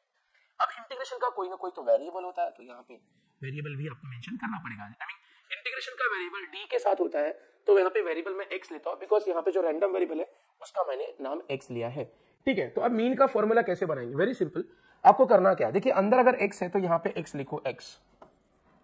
अगर आप चेक करो तो डिस्क्रीट डेटा में ना आपको प्रोबेबिलिटी दिया होता है, देखो ना, ये डिस्क्रीट डेटा है, इसमें प्रोबेबिलिटी दिया होता है, कंटीन्यूअस वाले में फंक्शन दिया होता है। तो यही चीज मैं अगर याद रखूं तो मैं यहाँ पे डिस्क्रीट के फॉर्मूला में मैं प्रोबेबिलिटी लिखूंगा, है ना, इनटू पी ऑफ एक्स लिखूंगा, और यहाँ पे इनटू एफ ऑफ एक्स लिखूंगा। तो गाइस ये मेरा फॉर्मूला बन गया, मतलब मीन का formula for discrete data, mean का फॉर्मूला फॉर कंटीन्यूअस डेटा। तो जब भी आपको डेटा प्रॉपर्ली आइडेंटिफाई हो जाए तो करस्पॉन्डिंग फॉर्मूला अप्लाई करिएगा। चलिए अब आगे बात कर लेता हूं नेक्स्ट फॉर्मूला की। नेक्स्ट आपका जो फॉर्मूला है and that is your variance, ठीक है। तो वेरिएंस का नोटेशन क्या है, वेरिएंस का नोटेशन है वी ऑफ एक्स, या फिर आप बोल सकते हो सिग्मा स्क्वायर। तो भाई वेरिएंस का फॉर्मूला क्या है, वेरिएंस का एक ही फॉर्मूला है, वो है V of x is equals to E of x square minus E of x the whole square, ठीक है। ये रहा वो फॉर्मूला जो आप वेरिएंस कैलकुलेट करने के लिए जनरली यूज करने वाले हो, ठीक है। ये फॉर्मूले का यूज करके आप कैलकुलेट कर पाओगे वेरिएंस, ठीक है। अब अगर इस फॉर्मूले में चेक करो तो आपको एक चीज है जो ऑलरेडी पता है, that is E of x. E of x मतलब मीन, जो कि आपको ऑलरेडी पता है, लेकिन आपको ये ई ऑफ एक्स स्क्वायर नहीं पता।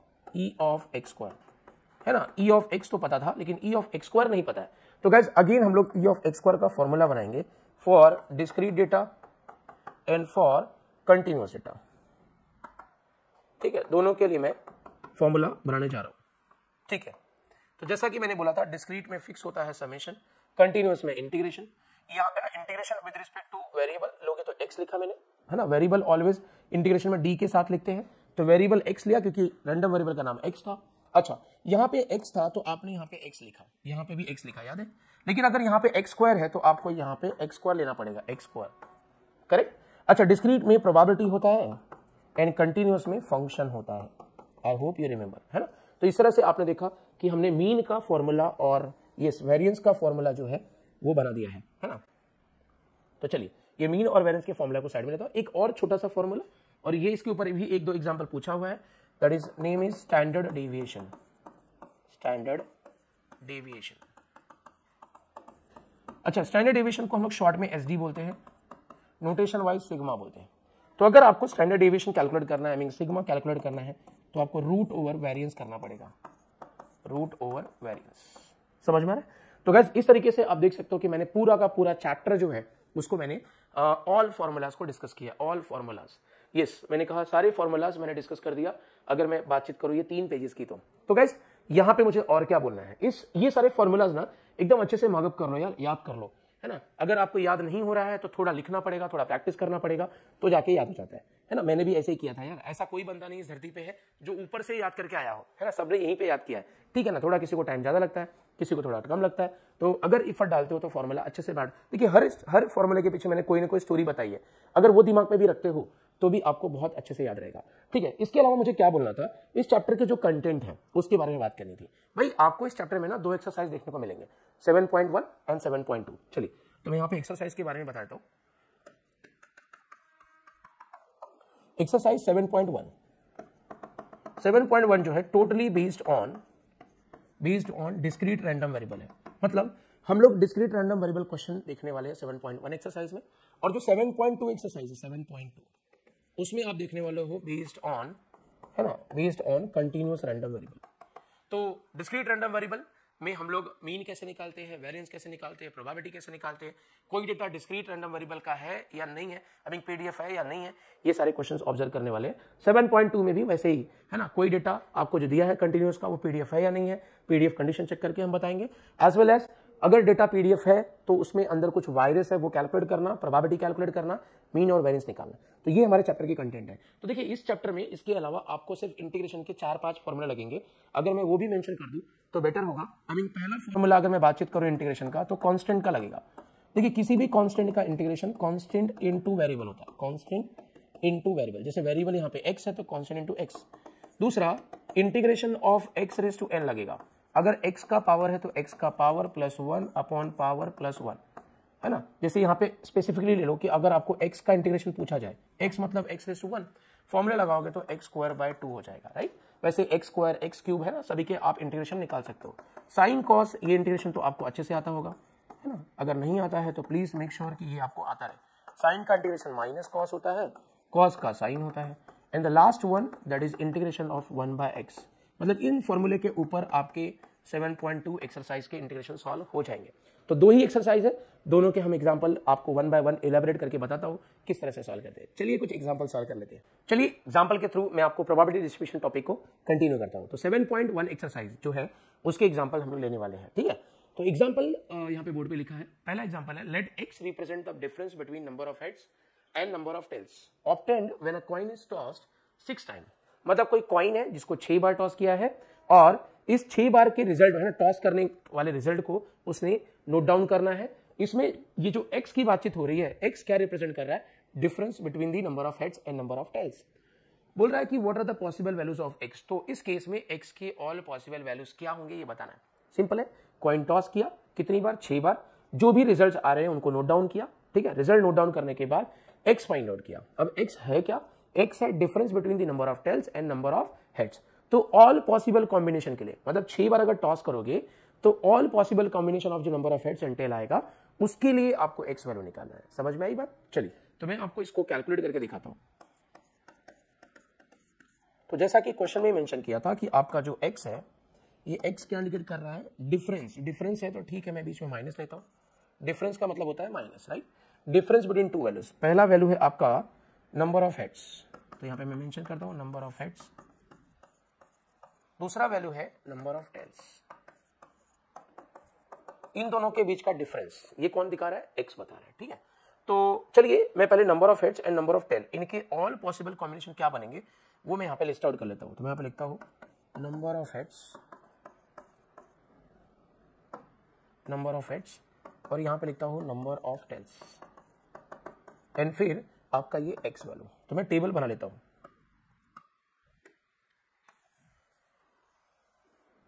ठीक है।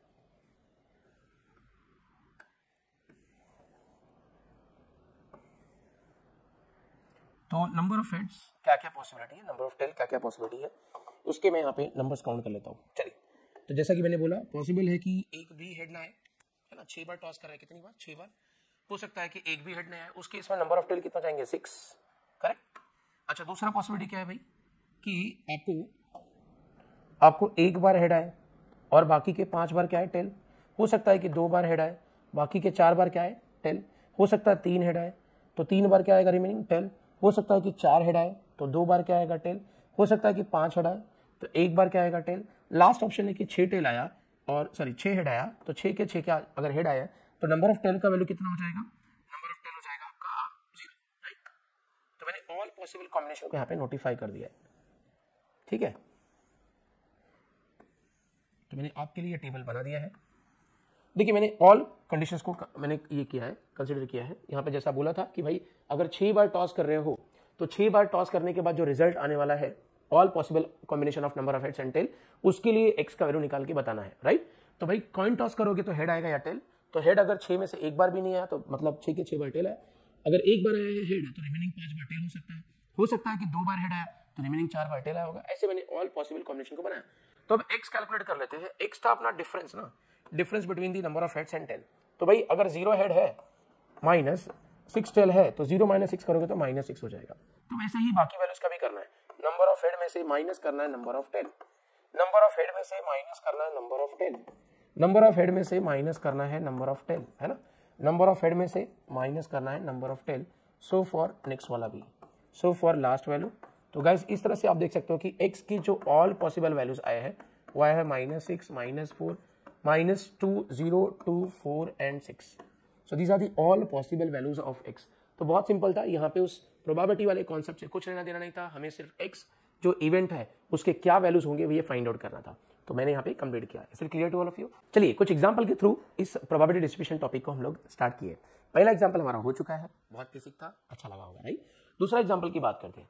दूसरा एग्जांपल है state which of the following are not the probability mass function of a random variable, right. मतलब यहाँ पे जो रैंडम वेरिएबल मेंशन किया गया है वो प्रोबेबिलिटी मास फंक्शन है या नहीं है, ये आपको बताना है। अगर नहीं है तो भी रीजन देना है और है तो भी रीजन देना है ना। तो यहाँ पे रैंडम वेरिएबल को नाम y दिया है, यहाँ पे रैंडम वेरिएबल को नाम x दिया है। तो ये दो अलग अलग एग्जांपल्स हैं, ठीक है। तो गाइस यहाँ पे इसके लिए है या नहीं है ये बताना है, इसको भी है या नहीं है ये बताना है। तो जैसा कि आपको पता है 7.1 एक्सरसाइज जो है वो डिस्क्रीट का है, कंटिन्यूस का क्वेश्चन हम नेक्स्ट वीडियो में डालने वाले हैं, ठीक है। तो फिलहाल ये अगर क्वेश्चन दिया है और मुझे इसको सॉल्व करना है तो मैं कैसे सॉल्व करूंगा। देखिए कोई भी डिस्क्रीट डेटा, ये डिस्क्रीट है, राइट, क्योंकि यहाँ पे रैंडम वेरिएबल टेबुलर फॉर्म में दिया है, रिमेंबर। तो ये डिस्क्रीट डेटा पीडीएफ है या नहीं है इसको वेरीफाई करना है तो पीडीएफ कंडीशन में जाना पड़ेगा। यस, डिस्क्रीट रैंडम वेरिएबल वाला पीडीएफ है या नहीं है, इसके लिए आप वेरीफाई करने के लिए दो कंडीशन चेक करोगे। याद है प्राइम मिनिस्टर मैंने बोला था, नेपाल इंडिया, है ना, इंडिया के लिए 2 कंडीशन था, प्राइम मिनिस्टर के लिए नेपाल के लिए 1 कंडीशन था। तो वैसे ही मैंने कुछ लिंक वाइज आपको बाहर करने को बोला है। नहीं तो क्या होता है मालूम है, हम चीजें भूल जाते हैं। जैसे आप नॉर्मल देखो ना, छोड़ो एग्जाम्पल की बात छोड़ो यार, मुझे एक बात बताओ, आप रास्ते में आते जाते हो है ना, तो आपको बहुत सारे लोग दिखते रहेंगे, दिखते हैं ना भाई। जनरली मैं अगर रास्ते में जाता हूँ ना तो मुझे मेरे आजू बाजू, मुंबई है बहुत क्राउडेड सिटी है, बहुत सारे लोग जाते हैं, बहुत सारे अच्छे लोग भी जाते हैं, दिखने में गुड लुकिंग हो, जिनके, है ना, जिनको दिखते ही फर्स्ट क्या बोलते हैं उसको, फर्स्ट वाला जो इफेक्ट है वो होता है। लेकिन फिर भी यार उनके फेसेस लॉन्ग टर्म याद नहीं रहते, है ना, उनके फेसेस कुछ टाइम के बाद भूल जाते हैं, या फिर यू कैन से कि 10 मिनट, 5 मिनट या 1 मिनट के बाद भूल जाते हैं। लेकिन अगर आपको किसी ने रास्ते में अड़ाया है, आपके साथ कुछ लड़ाई झगड़ा किया है, या मैं थोड़ा और डीप में जाऊं कि भाई किसी ने एक कान के नीचे भगाया है, तो वो आदमी आपको एटलीस्ट 1 मंथ, 1 साल तक याद रहेगा। हाँ यही साला है जो अपने को मारा था, ये सर नो। तो वैसे ही आपको भी ना कुछ चीजें याद तब रहेंगी जब आप उसको विद एग्जाम्पल याद रखो कि हाँ अच्छा पीडीएफ मतलब प्राइम मिनिस्टर कंडीशन ऐसा कुछ बोला था, याद है ना, इंडिया नेपाल ऐसा बातचीत किया था। तो ये चीजें हैं जो आप ऐसे याद रख सकते हो। चलिए, तो मैं बात कर रहा था कि डिस्क्रीट डेटा है, पीडीएफ है या नहीं है, चेक करना है तो आपको 2 कंडीशन चेक करने पड़ेंगे। कंडीशन नंबर 1, मैं यहाँ पे सॉल्व करता हूँ। कंडीशन नंबर 1 है कि सारी प्रोबेबिलिटी के वैल्यू बिटवीन 0 एंड 1 होना चाहिए। तो मैंने कहा प्रोबेबिलिटी के वैल्यूज, कुछ लोग ने बराबर सुना नहीं होगा, कुछ लोग क्या करेंगे, इस y वाले वैल्यू को चेक करेंगे, बोलेंगे ये नेगेटिव है, इस कंडीशन को सेटिस्फाई नहीं करता है ना, नेगेटिव वैल्यू 0 और 1 के बीच में थोड़ी होगा, इसलिए ये पीडीएफ है नहीं है, राइट, यही आपका सजेशन है। तो आप रॉन्ग हो। रॉन्ग इसलिए हो क्योंकि हमें y नहीं चेक करना है, प्रोबेबिलिटी ऑफ y चेक करना है। समझ में आया? तो गाइज यहाँ पे मुझे मेंशन करते समय भी क्लियरली मेंशन करना होगा कि जो आपका y है ना, y है ना, ये जो y है उसका प्रोबेबिलिटी ऑफ y जो है वो 0 और 1 के बीच में होना चाहिए। तो मैं इस प्रोबेबिलिटी वाले रो को चेक करूंगा, y को नहीं, प्रोबेबिलिटी वाले रो को चेक करूंगा। अगर प्रोबेबिलिटी वाले रो को चेक करूं तो 0.6 है, 0.1 है, 0.2 है, मतलब कोई भी वैल्यू इस रेंज के आउट ऑफ बॉक्स नहीं है, मतलब निगेटिव नहीं है, 1 से बड़ा नहीं है, ये तीनों ही वैल्यूज इस रेंज के अंदर है। तो condition 1 satisfied. Am I clear? तो कंडीशन 1 सेटिस्फाइड हो गया है। कंडीशन 2 चेक करते हैं। चलिए, कंडीशन 2 था कि भाई समेशन ऑफ ऑल प्रोबेबिलिटीज निकालो, इसका आंसर 1 आना चाहिए। Let's find out. तो प्रोबेबिलिटी y का, पहला y है -1, तो प्रोबेबिलिटी ऑफ -1 लूंगा, प्लस दूसरा प्रोबेबिलिटी है, दूसरा y है 0, तो probability of y equal to 0 लूंगा, तीसरा y है 1, तो probability of y equal to, मतलब जितने भी y's हैं, जितने भी रैंडम वेरिएबल के वैल्यूज है, ऑल रैंडम वेरिएबल के वैल्यूज का प्रोबेबिलिटी ऐड करो। जैसे -1 का है 0.6 और 0 का है 0.1, 1 का है 0.2, तो ऐड करोगे तो ये हो जाएगा 0.9, which is not equals to 1। Am I clear? अगर आप चेक करो तो ये 1 के इक्वल नहीं है। अगर 1 के इक्वल नहीं है मतलब कंडीशन 2 फेल्स। कंडीशन 2 अगर फेल हुआ तो मैं बोलूंगा कि यहाँ पे जो रैंडम वेरिएबल y है इज नॉट PMF या फिर यू कैन से PDF। क्या ये बात सभी को क्लियर है? तो गाइज दोनों ही कंडीशन सेटिस्फाई होना चाहिए था, बट यहाँ तो सिर्फ एक ही सेटिस्फाई हो रहा है, दूसरा सेटिस्फाई नहीं हो रहा है, देयरफॉर PDF नहीं है। अगर ये इक्वल टू 1 होता तो यस कंडीशन 2 सेटिस्फाई हो जाता, मतलब वो PDF होता। चलिए एक और एग्जांपल के थ्रू बात करते हैं। ये रहा अपना एग्जांपल नंबर 2, राइट। इसको सॉल्व करना है, अगेन बताना है कि ये जो डिस्क्रीट रैंडम वेरिएबल दिया है ये PDF है या नहीं है। PDF है तो कंडीशन सेटिस्फाई हो रहा है या नहीं हो रहा बताना है। चलिए जर्नी स्टार्ट करता हूं। तो कंडीशन नंबर 1, जैसा कि आपको मालूम है कि प्रोबेबिलिटी का वैल्यू मिनिमम 0 मैक्सिमम 1 होना चाहिए। तो आप इस टेबल में प्रोबेबिलिटी वाले वैल्यू चेक करो। पहला प्रोबेबिलिटी 0.3 जो इस रेंज में आता है, दूसरा 0.2 ये भी इस रेंज में आता है, 0.4 भी इस रेंज में आता है, 0 भी चलेगा बिकॉज 0 के इक्वल है, 0.05 भी इसी रेंज में आता है, मतलब ऑल प्रोबेबिलिटी के वैल्यू इस रेंज को सेटिस्फाई कर रहे हैं। करेक्ट? तो मतलब कंडीशन 1 सेटिस्फाइड हो गया। कंडीशन 2 पे जाएंगे। कंडीशन 2 था कि हमें सारे प्रोबेबिलिटी को ऐड करना है, ठीक है। तो पहला x वैल्यू था अपना 3, उसका प्रोबेबिलिटी है 0.3, दूसरा x वैल्यू है 2, उसका प्रोबेबिलिटी है 0.2, तीसरा x है 1 का प्रोबेबिलिटी है 0.4, फिर चौथा है 0, उसका प्रोबेबिलिटी 0, लास्ट है -1 का प्रोबेबिलिटी है 0.05। सो गाइज इन सबको ऐड करना है, तो ये 0.5, 0.9 और ये हो जाएगा 0.95। अगेन ये इक्वल्स टू 1 होना चाहिए था, इक्वल्स टू 1 नहीं है, मतलब कंडीशन 2 फिर से फेल हो गया। कंडीशन 2 अगर फेल हो गया तो यस वी कैन से कि जो गिवन रैंडम वेरिएबल x है again not PDF, right, PDF बोलो या PMF। तो इस टाइप के एग्जांपल भी आपको पेपर में आते हैं। आई होप सभी को सॉल्व करने जमेगा, राइट। चलिए फ्रेंड्स, तो एक एग्जांपल के साथ और हम लोग आगे मूव करेंगे प्रोबेबिलिटी डिस्ट्रीब्यूशन, राइट। तो क्वेश्चन है find the probability distribution of number of heads in 2 tosses of a coin. Similarly find the probability distribution of number of tails in simultaneous tosses of 3 coins. यहाँ पे 2 questions को combine किया गया है, ठीक है। मतलब हमें क्या करना है, पहले 2 कॉइन को टॉस करना है और उसमें नंबर ऑफ हेड्स के लिए जो डिस्ट्रीब्यूशन टेबल बनेगा, मतलब नंबर ऑफ हेड्स, अगर 2 कॉइन को टॉस करोगे तो different number of heads possible है। मतलब 2 कॉइन को टॉस किया तो हो सकता है कि एक भी हेड ना आए, हो सकता है एक हेड आए, या हो सकता है कि 2 के दोनों बार क्या मिले, हेड मिले, है ना। सो अगर आपको 2 कॉइन टॉस कर रहे हो तो कितने नंबर ऑफ हेड्स आ रहे हैं, उन नंबर ऑफ हेड्स के लिए जो प्रोबेबिलिटी है उसको एक टेबल में बनाना है, that is a probability distribution, right. तो चलिए जर्नी स्टार्ट करता हूं।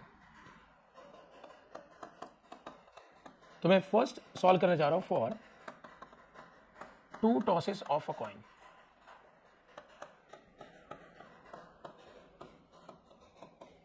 अगर 2 कॉइन को टॉस किया जाए तो नंबर ऑफ हेड्स के लिए डिस्ट्रीब्यूशन टेबल, राइट, ये फर्स्ट क्वेश्चन में सॉल्व करने जा रहा हूं। ओके, तो क्या क्या पॉसिबिलिटीज है अगर 2 कॉइन को टॉस किया तो। लेट्स से मैं बोलता हूं कॉइन 1 एंड कॉइन 2, ये 2 कॉइन है, ठीक है। तो गाइस कभी भी आपको मालूम होना चाहिए कि नंबर ऑफ पॉसिबल आउटकम कैसे मिलता है, ठीक है। सो मैं आपको बता दूं कि नंबर ऑफ पॉसिबल आउटकम अगर चाहिए तो एक फॉर्मूला है, वो फॉर्मूला है आपका 2n। यहां पे n क्या इंडिकेट करता है, नंबर ऑफ कॉइन्स, ठीक है। तो आपको अगर यहाँ पे नंबर ऑफ केसेस निकालना है या नंबर ऑफ पॉसिबल आउटकम निकालना है तो n means number of coin 2 है, तो 2 मतलब 4 आउटकम्स आएंगे। तो चलिए मैं यहाँ पे आउटकम्स की लिस्ट बनाता हूँ। देखिए जब भी कॉइन के लिए हम आउटकम्स का लिस्ट बनाते हैं ना, 4 आने वाले हैं, तो मैंने 4 ऐसे मार्क कर लिया, ठीक है। तो देखिए कैसे एंट्री करना होता है। अगर पहले वाले में कॉइन के लिए बात करेंगे तो हेड टेल हेड टेल, दूसरे वाले कॉइन की बात करेंगे तो डबल हेड फिर डबल टेल, ठीक है। मतलब एक इसके आगे कॉइन होता तो 4 टाइम्स हेड और 4 टाइम्स टेल लेना होता। तो इस तरह से अगर आप देखो तो ऑल पॉसिबल आउटकम को हम लोग सैंपल स्पेस में लिखते हैं। तो पहला आउटकम, फर्स्ट पेयर आउटकम का क्या मिला है, हो सकता है कि दोनों बार हेड मिले तो डबल हेड। फिर दूसरा पॉसिबिलिटी क्या मिला है कि पहला हेड मिला हो दूसरा टेल। तीसरा पॉसिबिलिटी है कि पहले टेल मिला हो फिर दूसरा हेड। एंड लास्ट पॉसिबिलिटी है कि दोनों बार क्या मिला हो, टेल। तो इस तरह से देख सकते हो आप कि जो टोटल आउटकम्स आएगा, मैंने उसको सैंपल स्पेस में लिखा हुआ है। तो guys number of outcome, total outcome कितने हो गए, 4। तो इस तरह से मुझे n ऑफ s में सैंपल स्पेस मिल गया और टोटल कितने आउटकम्स है ये मिल गया। अब क्वेश्चन में बोला है कि आपको जो डिस्ट्रीब्यूशन टेबल बनाना है फॉर नंबर ऑफ हेड्स के लिए बनाना है, नंबर ऑफ हेड्स, राइट। तो गाइस मैं x जो है ना यहाँ पे कंसिडर करूंगा कि लेट x जो है वो नंबर ऑफ हेड्स है, क्योंकि नंबर ऑफ हेड्स का मुझे डिस्ट्रीब्यूशन टेबल बनाना है। तो मैंने जैसा कि 2 कॉइन टॉस किया है तो कितने पॉसिबल हेड्स आ रहे हैं, कुछ ऐसे आउटकम्स है जहां पे 2 हेड आ रहे हैं, कुछ ऐसे पॉसिबल आउटकम है जहां पे सिंगल हेड आ रहा है, कुछ ऐसे भी आउटकम है जहां पे एक भी हेड नहीं आ रहा है। सिंपल सी बात है कि अगर आप 2 कॉइन को टॉस करोगे तो एक भी हेड नहीं आने का चांस है, या फिर एक आएगा या फिर 2, 3 या नेगेटिव नंबर ऑफ हेड्स तो नहीं आएंगे, 3 या 3 से ज्यादा भी नहीं आएगा। तो these are the all possible values of x। एक बार आपको ये x के वैल्यू मिल गए तो नाउ अब आप वो टेबल बना सकते हो। चलिए तो मैं टेबल बनाने जा रहा हूं। ये मैंने यहाँ पे टेबल ड्रॉ कर दिया है, ठीक है। Now let's continue. So guys मुझे क्या करना है कि मुझे x के लिए करस्पॉन्डिंग है ना, एक मिनट, चलिए तो मैं यहां पे एंट्री करता हूं मेरा x value and corresponding probability. So let's draw it.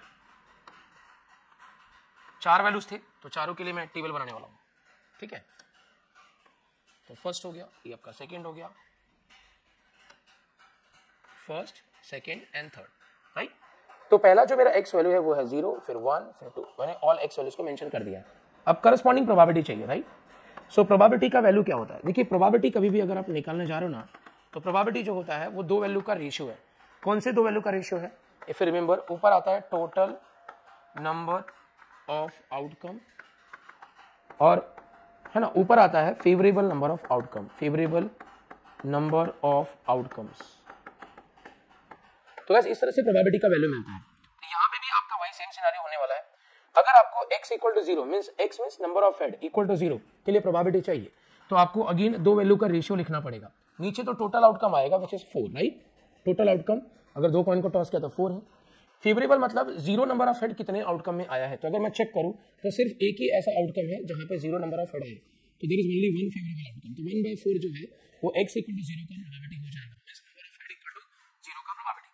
अब number of head equal to 1 का प्रोबेबिलिटी चाहिए, अगेन रेशियो आएगा, नीचे आएगा टोटल आउटकम, ऊपर आएगा फेवरेबल आउटकम।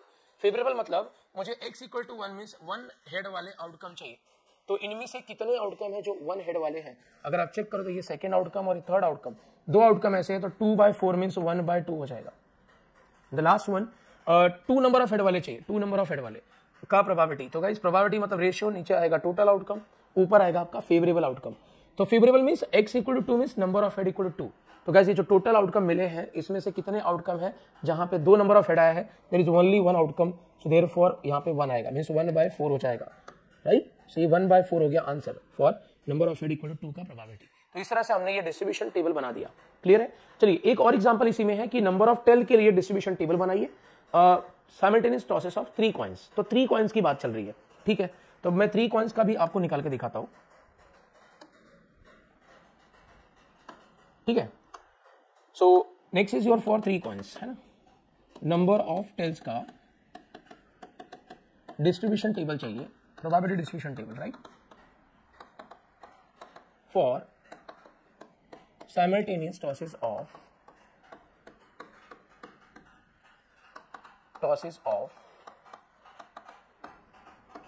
3 coin, correct. तो चलिए पहले सबसे पहले हम बना लेते हैं कि भाई अगर 3 कॉइन को टॉस किया तो कितने पॉसिबल आउटकम आएंगे।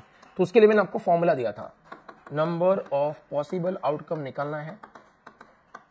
तो फॉर्मूला था 2:n, याद है आपको, जहां पे n क्या था, नंबर ऑफ कॉइन्स, तो 3 कॉइन्स है तो 2:3 मींस 8 पॉसिबल आउटकम आएगा।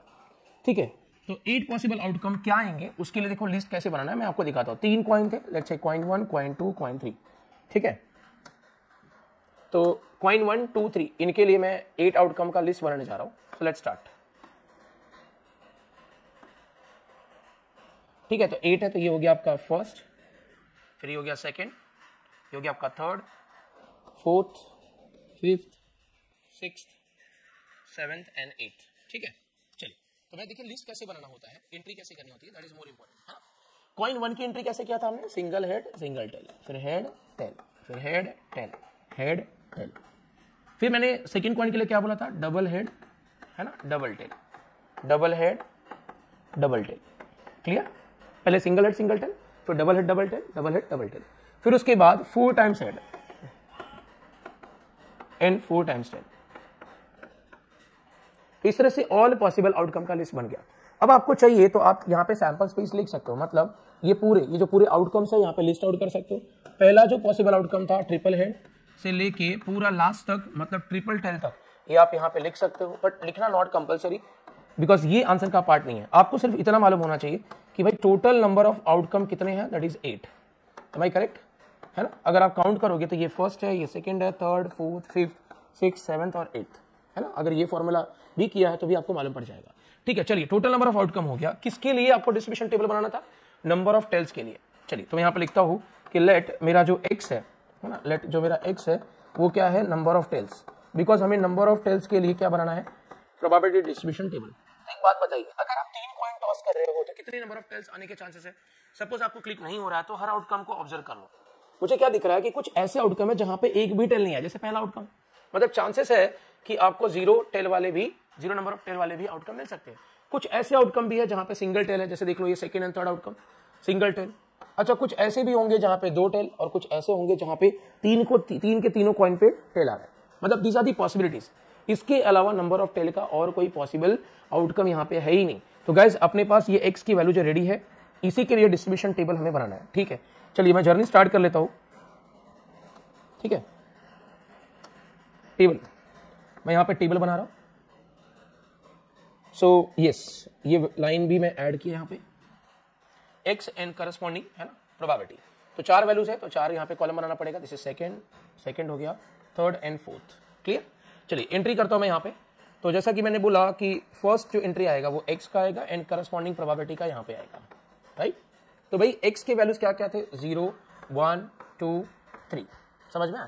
दीस are the possible values of x। अब इसके लिए प्रोबेबिलिटी चाहिए। अगेन मैंने बोला था जो प्रोबेबिलिटी होता है वो 2 वैल्यू का रेशियो होता है, याद है आपको।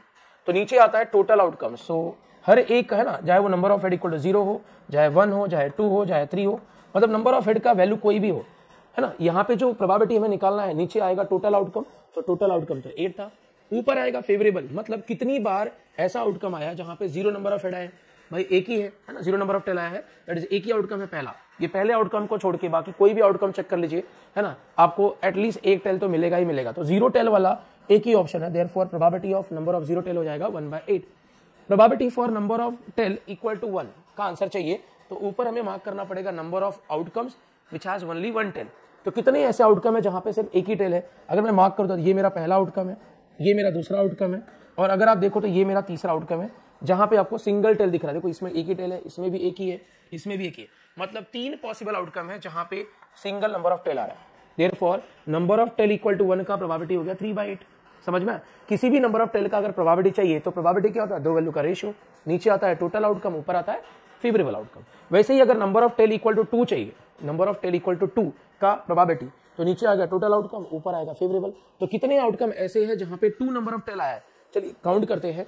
तो 2 नंबर ऑफ टेल वाले कितने, भाई यहाँ पे देखिए आपका ये पहला आउटकम है, फिर ये दूसरा आउटकम है, और ये आपका तीसरा आउटकम है। मतलब टोटल 3 आउटकम्स ऐसे हैं जहां पे आपको 2 नंबर ऑफ टेल मिल रहे हैं। देखो इस आउटकम को ऑब्जर्व कर लो, 2 टेल है, इसको ऑब्जर्व कर लो, पहला और लास्ट आउटकम टेल है ना, और इसको अगर ऑब्जर्व करोगे तो फर्स्ट सेकंड कॉइन का, मतलब सेकंड थर्ड कॉइन का आउटकम टेल है। तो इस तरह से आपको चेक करना है। Finally last one, number of tail equal to 3, ऐसे कितने आउटकम है? एक ही आउटकम है, last outcome. So there is only one favourable outcome for number of tail equal to 3। इस तरह से गाइस आपको प्रोबेबिलिटी डिस्ट्रीब्यूशन टेबल मिल गया for number of tail 3 coins के लिए। समझ में?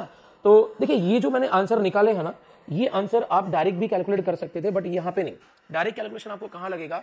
वो लगेगा आपको सीईटी एग्जाम में। तो सीईटी एग्जाम में अगर आपको इसी के आएंगे अगर क्वेश्चन, या 4 कॉइन का आया, 5 कॉइन का आया, तो कैसे निकालोगे भाई? 2 3 कॉइन का तो ईजी था, लेकिन 4 5 6 जैसे 4 कॉइन अगर हुआ तो 2:4 मतलब 16 आउटकम आएगा। और जैसा कि मैंने यहाँ पे लिस्ट बनाया था आपके लिए, है ना, ये जो मैंने लिस्ट बनाया था ये 3 कॉइन का था, 8 आउटकम है। 4 कॉइन रहेगा तो 15 आउटकम हो जाएगा, 5 आउटकम रहेगा तो 2:5 मतलब 32 आउटकम हो जाएंगे। तो इस तरह से टेबल अगर बनाने बैठ गए it will take lot of time. तो एक शॉर्टकट मैंने बनाया है कि अगर आपको कॉइन की बात हो रही है, कॉइन के लिए डिस्ट्रीब्यूशन टेबल चाहिए, तो आप ना पास्कल ट्रायंगल का लॉजिक यूज करो। अभी पास्कल ट्रायंगल क्या होता है? ये हमने बाइनोमियल डिस्ट्रीब्यूशन जो टॉपिक है ना उसमें यूज किया हुआ है। देखिए बाइनोमियल डिस्ट्रीब्यूशन में पास्कल ट्रायंगल हम कैसे बनाते थे? 1 फिर 1 2 1, याद है आपको? ये दो लाइन हम लोग याद रखेंगे। बाकी आगे का लाइन कैसे बनेगा? दो वैल्यूज को ऐड करना और बीच में लिखना, जैसे 1 और 0 है ना, इसके आगे कुछ नहीं है तो 1 और 0 का एडिशन 1, 2 और 1 का एडिशन 3। मैंने देखो इन दोनों को ऐड किया, इसके बीच में लिखा है। वैसे ही इन दोनों को भी 1 एंड 2 का एडिशन 3, 0 एंड 1 का 1, 1 एंड 0 1, 3 एंड 1 4, 3 एंड 3 6। दो वैल्यू को ऐड करो, बीच में लिखो 1 एंड 3 4, 0 एंड 1 1। तो वैसे ही आप आगे का भी एडिशन करके फाइंड आउट कर सकते हो, है ना। 6 के लिए करना तो 1 6 15 20 15 6 और 1। तो ऐसे ही आप कितने भी कॉइन के लिए कर सकते हो। लेट्स से अगर आपको बोला है कि 3 कॉइन्स के लिए, है ना, 3 कॉइन्स के लिए डिस्ट्रीब्यूशन टेबल बनाइए, तो आप क्या करोगे?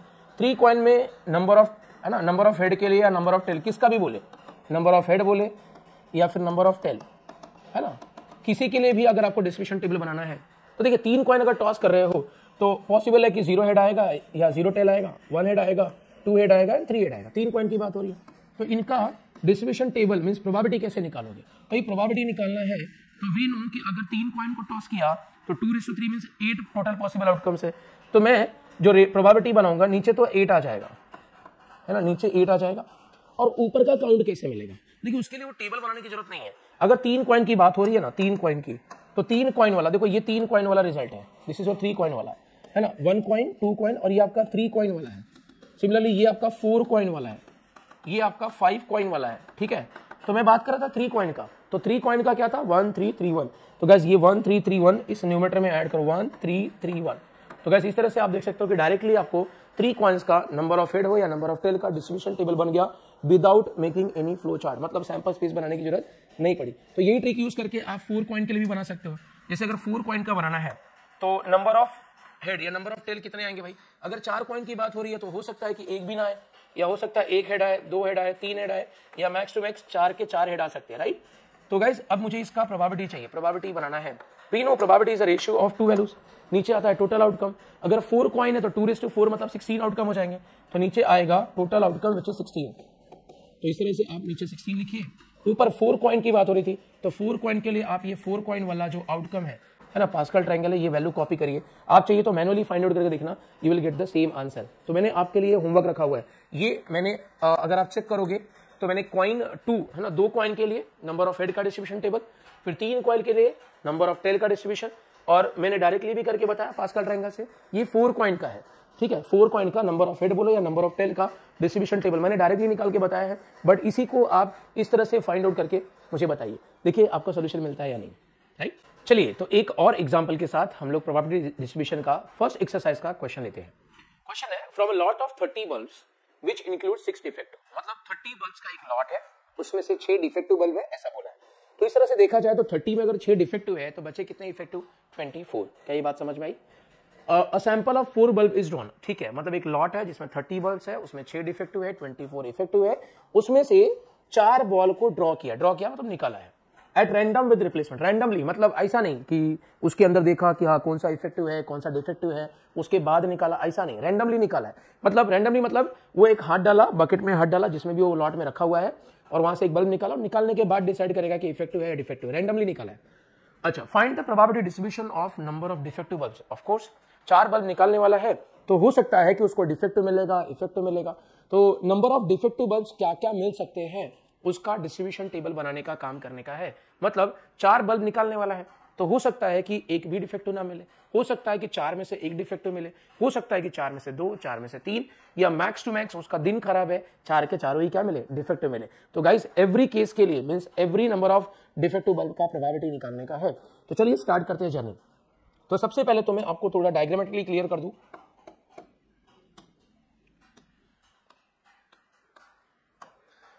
मैं सॉल्यूशन कंटिन्यू कर लेता हूं। तो मैंने कहा थोड़ा मैं डायग्रामेटिकली क्लियर कर दूं कि क्या बोल रहा है कि एक लॉट रखा है, ठीक है, ये रहा वो लॉट। इस लॉट में 2 ग्रुप के बल्ब्स है, राइट, 2 ग्रुप के बल्ब्स है, ग्रुप 1 ग्रुप 2। ग्रुप 1 में डिफेक्टिव बल्ब्स है, यू कैन से, और ग्रुप 1 इसमें आपका इफेक्टिव बल्ब, मतलब मिक्स करके रखे हुए, अलग अलग ग्रुप नहीं है, मिक्स है। अच्छा, इनका जो टोटल काउंट है, टोटल जो काउंट दिया है लोग ने टोटल बल्ब का, वो है 30, जिसमें से इस 30 में से है ना, इस 30 में से 6 डिफेक्टिव है, तो रिमेनिंग जो बचे हैं दैट इज 24 इफेक्टिव है, यही बोलना चाहता है, बराबर है। तो गाइस अगर मुझे ये पता करना हो कि भाई इस लॉट के अंदर कोई भी बल्ब डिफेक्टिव होगा या कोई भी बल्ब इफेक्टिव होगा, तो उसका प्रोबेबिलिटी क्या है, तो मुझे प्रोबेबिलिटी चाहिए, किसका प्रोबेबिलिटी, 2 लोगों का चाहिए, प्रोबेबिलिटी ऑफ डिफेक्टिव बल्ब, ठीक है, and probability of effective bulb.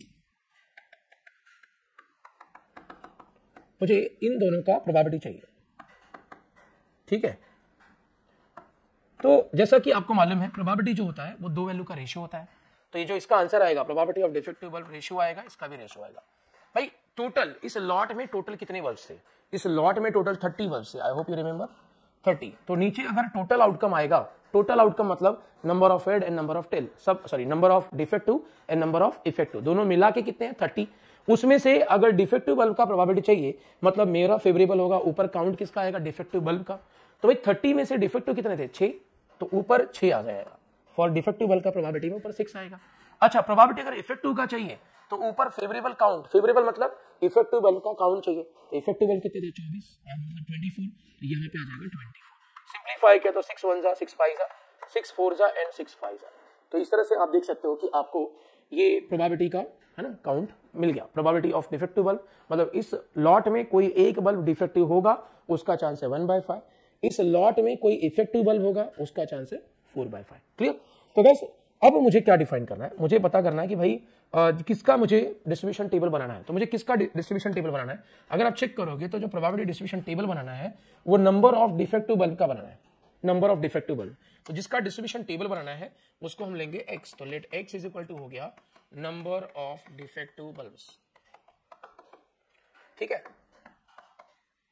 तो गाइस अगर 4 बल्ब ड्रॉ कर रहे हो ना, इस ग्रुप में से आप कितने बल्ब्स निकाल रहे हो, इनमें से आप ड्रॉ कर रहे हो 4 बल्ब्स, ड्रॉ करना है 4 बल्ब्स।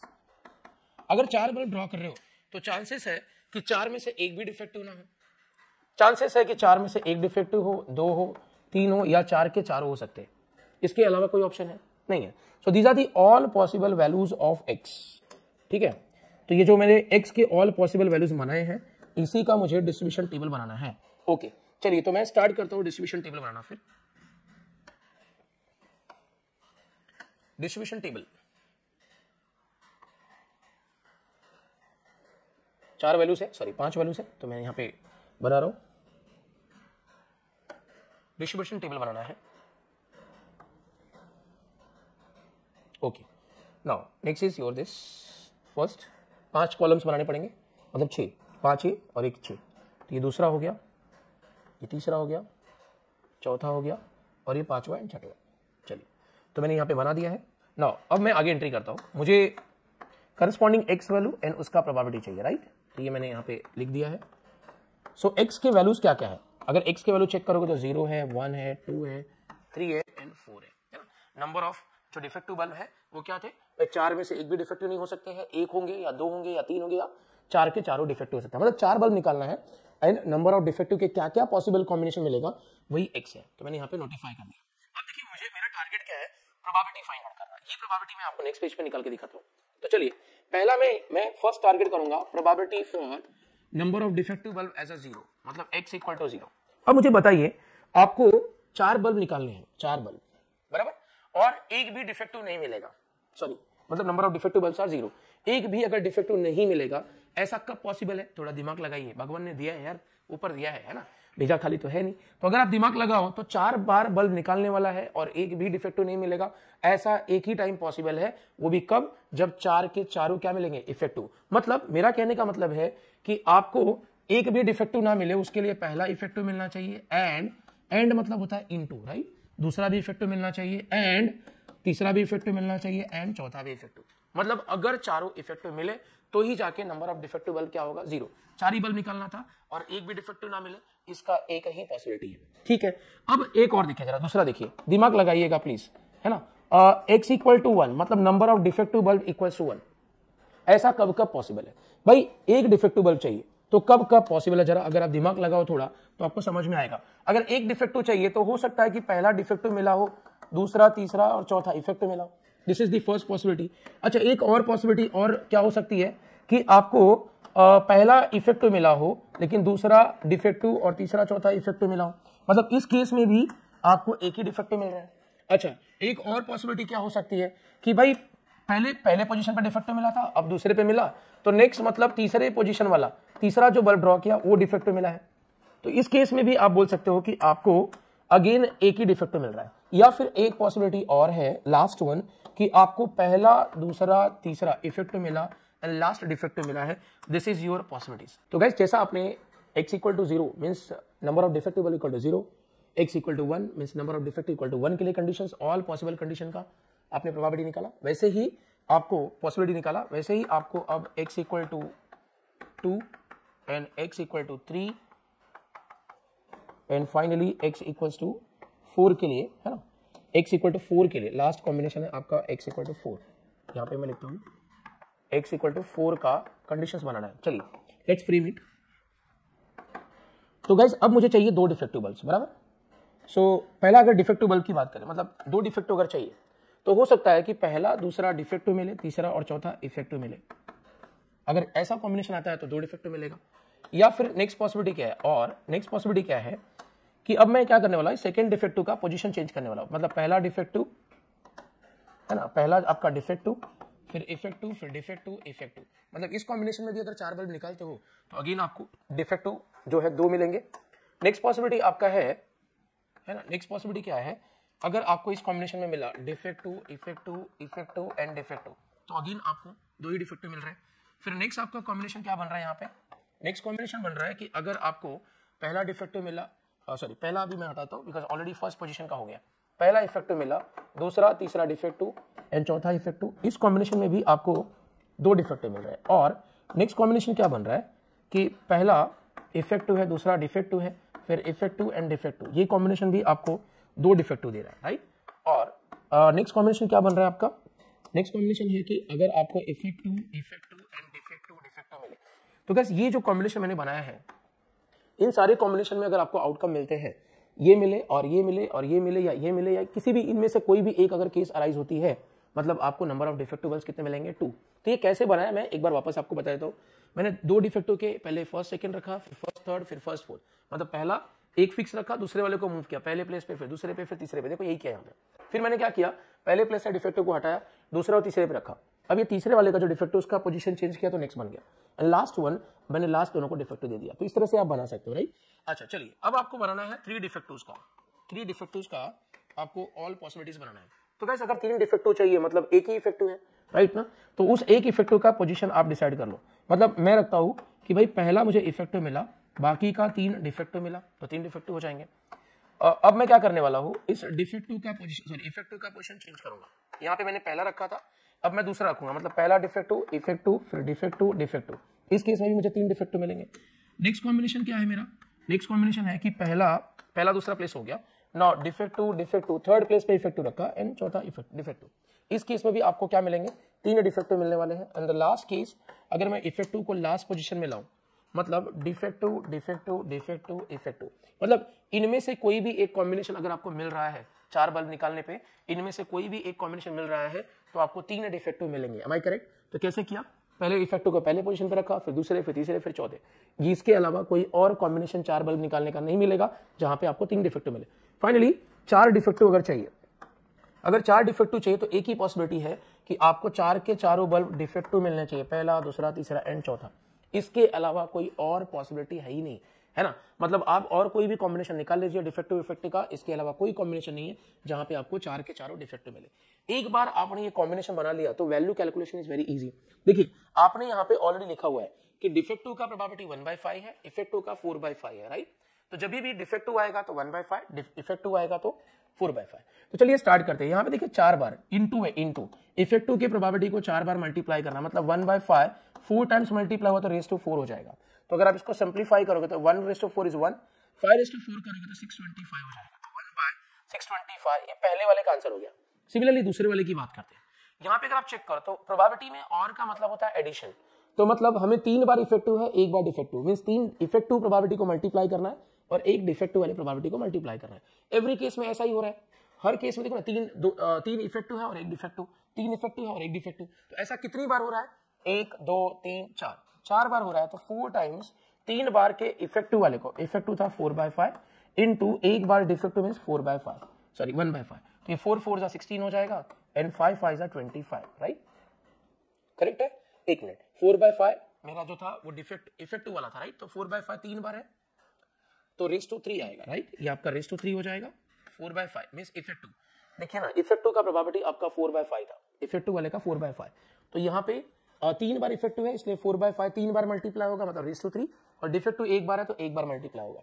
सो गाइस ये हो गया आपका 4 इंटू 4 का क्यूब करोगे तो 64 हो जाएगा, डिवाइड बाय 5 का क्यूब 125 हो गया, इंटू ये आपका 1/5 मल्टीप्लाई करोगे तो 6 इंटू 64 मतलब 256 हो जाएगा, डिवाइड बाय 125 इंटू 5 के तो 625 हो जाएगा। तो इस तरह से आप सिंप्लीफाई का काम कर सकते हो। ये वैल्यू कैसे मल्टीप्लाई हो रहा है एक बार और सुनने का काम करिएगा। देखिए क्या हो रहा है, हर एक इवेंट की बात कर लो। जैसे x = 2 means number of defective equals to 2 कब मिल रहा है? जब ये कॉम्बिनेशंस आपको 4 बार ड्रॉ करते समय मिलेंगे, राइट। तो हर एक कॉम्बिनेशन में अगर आप चेक करो तो 2 बार इफेक्टिव है, 2 बार डिफेक्टिव, 2 बार इफेक्टिव है, 2 बार डिफेक्टिव, राइट। मतलब हर बार आपको 2 इफेक्टिव प्रोबेबिलिटी मल्टीप्लाई करना है और 2 बार डिफेक्टिव को मल्टीप्लाई करना है। तो कितनी बार मल्टीप्लाई करना है? 1 2 3 4 5 6 बार, देयरफॉर 6 इंटू आएगा। 6 बार मल्टीप्लाई करना था तो 6 इंटू। 2 बार डिफेक्टिव वाला है 1/5, 2 बार मतलब 1/5 इंटू 1/5 मींस 1/5 का स्क्वायर, और 2 बार इफेक्टिव भी है, इफेक्टिव मतलब 4/5, 2 बार है इसलिए स्क्वायर हो जाएगा, है ना। 4/5 इंटू 4/5 4/5 का स्क्वायर। सिंप्लीफाई करो तो 6 इंटू 1/5 का स्क्वायर तो 1/25 हो जाएगा। 4/5 का स्क्वायर, 4 का स्क्वायर 16 और 5 का स्क्वायर 25, तो 16 6 96 हो जाएगा, और 25 इंटू 25 करोगे तो 625 आ जाएगा, राइट। तो वैसे ही अगर आप 3 डिफेक्टिव के लिए बातचीत करोगे तो हर इवेंट में 3 बार डिफेक्टिव है, 1 बार इफेक्टिव, 3 बार डिफेक्टिव है, 1 बार इफेक्टिव, मतलब 3 डिफेक्टिव प्रोबेबिलिटी को मल्टीप्लाई करना है 1 इफेक्टिव के साथ। तो कितनी बार करना है? 1 2 3 4 बार करना है, इसलिए 4 इंटू 3 बार डिफेक्टिव था तो डिफेक्टिव का प्रोबेबिलिटी रेस टू 3, 3 बार डिफेक्टिव था तो defective into defective into defective means 1/5 into 1/5 into 1/5, और 1 बार इफेक्टिव है तो इफेक्टिव वाला था 4/5। सो गाइस सिंप्लीफाई करोगे तो 4 1/5 का क्यूब मतलब 125 और इंटू ये आपका 4/5, तो 4 4 16 हो गया, 125 इंटू 5 करोगे तो 625 हो जाएगा। Now last one, 4 defective probability को मल्टीप्लाई करना है। तो भाई डिफेक्टिव का जो प्रोबेबिलिटी है वो है 1/5, तो 4 बार मतलब 1/5 इंटू 1/5 इंटू 1/5 इंटू 1/5 मींस 1/5 का स्क्वायर हो जाएगा। सो गाइस ये मिलेगा 1/625। तो इस तरह से आप देख सकते हो कि बहुत सिंपली हमने रीअरेंज करके कैलकुलेट किया। ये वैल्यूज को कॉपी पेस्ट करना है। तो चलिए 1/625 यहाँ पे कॉपी होगा। फिर आपका नेक्स्ट वैल्यू है 256/625। फिर आपका है नेक्स्ट वैल्यू है ना 96 एंड 16, 96 16 एंड लास्ट में 1 है, डिवाइड बाय आपका ये 625। तो गाइस इस तरह से आपने ये डिस्ट्रीब्यूशन टेबल बना दिया है फॉर 4 बल्ब्स अगर आप ड्रॉ करते हो तो। आई होप ये कैलकुलेशन सभी को समझ में आया, राइट। चलिए एक और एग्जांपल के साथ मैं प्रोबेबिलिटी डिस्ट्रीब्यूशन टॉपिक को स्टार्ट कर लेता हूं, राइट। अभी तक हमने जितने भी एग्जांपल लिए हैं सब 7.1 एक्सरसाइज के हैं, मतलब based on discrete random variable. So continuous random variable का जो एग्जांपल है वो आपको next video means next lecture में आपको मिल जाएगा, ठीक है। तो एग्जांपल है अ random variable x has the following probability distribution, right. जिसमें से आपको x दिया है, p of x means x corresponding x का प्रोबेबिलिटी दिया है। फिर बोल रहा है डिटरमाइन करो k का वैल्यू, डिटरमाइन करो probability for x less than 3 and last determine करो probability for x greater than 4। Clear. तो गाइस जब भी आपको ऐसा डिस्ट्रीब्यूशन टेबल दिया हो तो सबसे पहला आपका एम क्या होना चाहिए कि मैं यहाँ पे इस प्रोबेबिलिटी वाले रो को चेक करूं, इस प्रोबेबिलिटी वाले रो को मैं चेक करूं। देखिए इस रो में ना ऑलवेज वैल्यू होना चाहिए। डेसिमल होगा चलेगा, फ्रैक्शन भी होगा तो भी चलेगा, लेकिन अगर कोई आपको अल्फाबेट दिख रहा है या कोई नोटेशन दिख रहा है, notation means alpha, beta, gamma, delta, ऐसा कुछ भी दिख रहा है तो दैट्स नॉट अलाउड, उसको हम बोलते हैं वायरस। क्लियर? तो वायरस मींस अनवांटेड थिंग जो कि टेबल में नहीं होना चाहिए था बट दिया है, इट मींस मुझे वायरस का वैल्यू पहले फाइंड करना पड़ेगा और इस टेबल को मॉडिफाई करना पड़ेगा। क्लियर है? तो गाइस पहला मेरा टारगेट है कि मैं यहां से वायरस का वैल्यू फाइंड करूंगा और इस टेबल को मॉडिफाई करूंगा। अब देखिए क्वेश्चन में अगर वायरस है तो वायरस फाइंड आउट करने को बोला है या नहीं बोला है, इससे कुछ लेना देना नहीं है। जैसे यहां पे तो फॉर्चुनेटली हमें बोला है कि डिटरमाइन के, देख लो ना, इस प्रोबेबिलिटी वाले रो में चेक किया, वैल्यूज होता है चलता, वैल्यूज डेसिमल में रहेगा तो भी चलेगा, फ्रैक्शन में रहेगा तो भी चलेगा, लेकिन यहाँ पे के दिख रहा है, के स्क्वायर है ना, के अल्फाबेट दिख रहा है। तो मैंने कहा था कि अगर कोई अल्फाबेट दिख रहा है, कोई नोटेशन दिख रहा है तो दैट इज अ वायरस।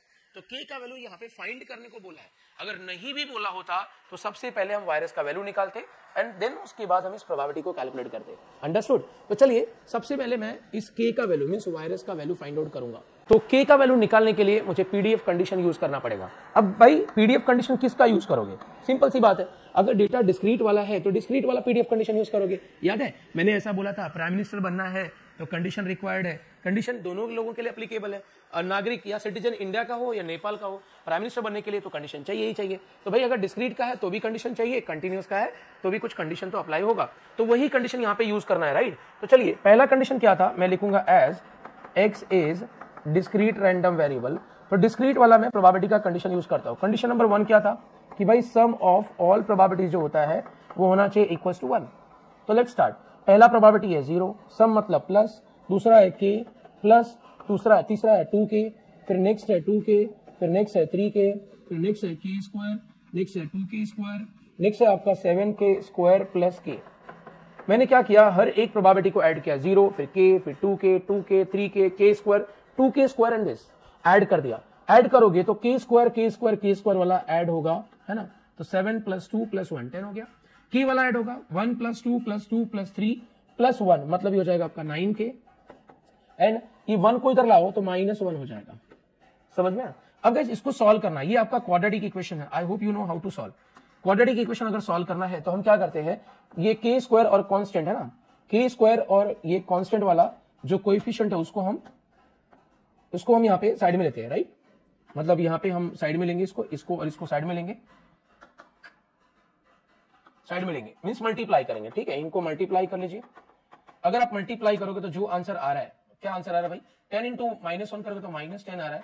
अब इसके दो फैक्टर्स निकालिए, दो फैक्टर्स, सो दैट कि इन दोनों फैक्टर का एडिशन है ना आपको मिडिल टर्म मिल जाए। अब यहाँ पे आपका मिडिल टर्म है +9, तो 9 मिलना चाहिए। तो -10 का अगर फैक्टर निकालोगे तो 10 × -1 -10 हो जाएगा, और 10 और -1 को अगर ऐड किया तो 9 आ जाएगा। तो फैक्टर रेडी है। अब ये फैक्टर को हम यहाँ पे यूटिलाइज करेंगे, तो ये आपका 10k square as it is, 9k की जगह पे 10k - 1k लिखोगे, 10k - 1k, और ये आपका -1 = 0। फिर आप ग्रुपिंग कर लीजिए, ग्रुपिंग मतलब इन दोनों का ग्रुपिंग और इन दोनों का ग्रुपिंग। ग्रुपिंग करने के बाद कॉमन बाहर निकालिए, राइट? सो अगर कॉमन बाहर निकालोगे इन दोनों में से तो 10k है, मैं यहाँ पे लिखता हूँ 10k कॉमन है इन दोनों में से, एंड लास्ट के दोनों में से -1 कॉमन दिख रहा है, राइट? सो अगर इन दोनों में से 10 गया और k गया तो यहाँ पे k बचेगा, और 10 और k गया तो 1 बचेगा। मतलब यहाँ पे आपका k है और यहाँ पे 1 है, बीच में था प्लस, राइट? अच्छा यहाँ की बात करोगे तो दोनों में से -1 गया तो यहाँ पे भी बचेगा k + 1, राइट? -1 गया तो k बचेगा, -1 गया तो +1 हो जाएगा। नाउ गाइस आपके पास फिर से दो टर्म्स आ गए हैं, you can check first term second term. दोनों में से अगर आप चेक करोगे तो दोनों में मुझे k फिर से कॉमन k + 1 कॉमन दिख रहा है, k + 1 बाहर गया तो यहाँ पे बचेगा 10k और यहाँ पे -1 = 0। दो ब्रैकेट का मल्टीप्लिकेशन 0 मतलब फर्स्ट ब्रैकेट 0 एंड आपका ये सेकंड ब्रैकेट भी 0। तो यहाँ से k का वैल्यू -1 आया और यहाँ से आपका k का वैल्यू 1/10 आ जाएगा। तो गाइस इस तरह से आपने k के वैल्यूज फाइंड आउट कर लिए, ठीक है? तो ये दो k के वैल्यूज मिले हैं। अब जब भी वायरस मींस जो भी आपका वायरस है अगर उसके मल्टीपल वैल्यूज मिल रहे हैं तो आपको कंडीशन नंबर 2 यूज करना पड़ेगा, ठीक है? कंडीशन नंबर 2, चलिए मैं इसको साइड में लिख रखता हूं, कंडीशन नंबर 2 यूटिलाइज करने वाला हूं।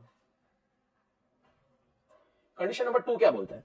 कंडीशन नंबर 2 बोलता है कि भाई आपको चेक करना है ना, कि कंडीशन नंबर 2 क्या था, मैं यहाँ पे मेंशन कर देता हूं। कंडीशन नंबर 2 था कि आपका जो प्रोबेबिलिटी वैल्यू है, प्रोबेबिलिटी वैल्यू वो ऑलवेज 0 और 1 के बीच में होना चाहिए, यही कंडीशन बोलता है, राइट? तो ये this is your condition number 2। लेकिन अगर k का वैल्यू आपने -1 इस टेबल में डाला, k की जगह पे अगर -1 डाला आपने तो x इक्वल टू 1 का प्रोबेबिलिटी नेगेटिव हो जाएगा, विच इज नॉट अलाउड। मतलब k का वैल्यू जो -1 है ये आपका रिजेक्ट हो जाएगा, दिस इज रिजेक्टेड। क्योंकि k का वैल्यू अगर -1 डाला टेबल में तो x इक्वल टू 1 का प्रोबेबिलिटी नेगेटिव हो जाएगा, रिजेक्ट हो गया। और ये आपका एक्सेप्ट हो जाएगा, बिकॉज ये वैल्यू अगर आप यहाँ पे डालते हो तो यहाँ पे एवरी प्रोबेबिलिटी जो है वो इस कंडीशन को सेटिस्फाई करता है।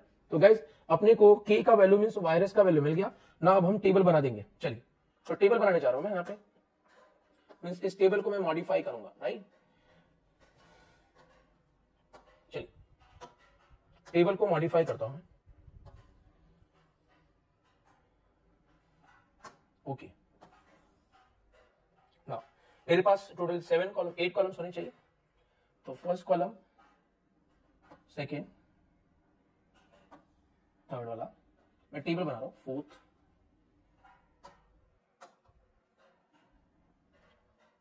सेकेंड,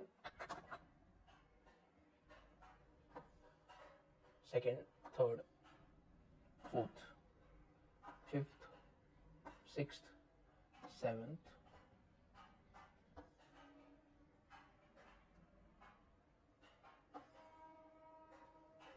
है ना। एक चलिए वैल्यूज में एंटर करके चेक कर लेता हूं। सो x एंड देन 0 1 2 3 4 5 6 एंड 7 दो कॉलम चाहिए था।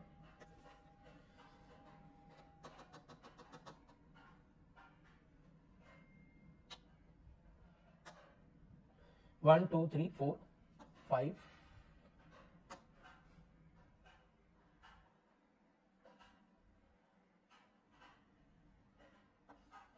राइट, 1 2 3 4 5 6 7, x 0 1 2 3 4 5 6 7 दो आएंगे। तो यहां पे मैं दो बना देता हूं,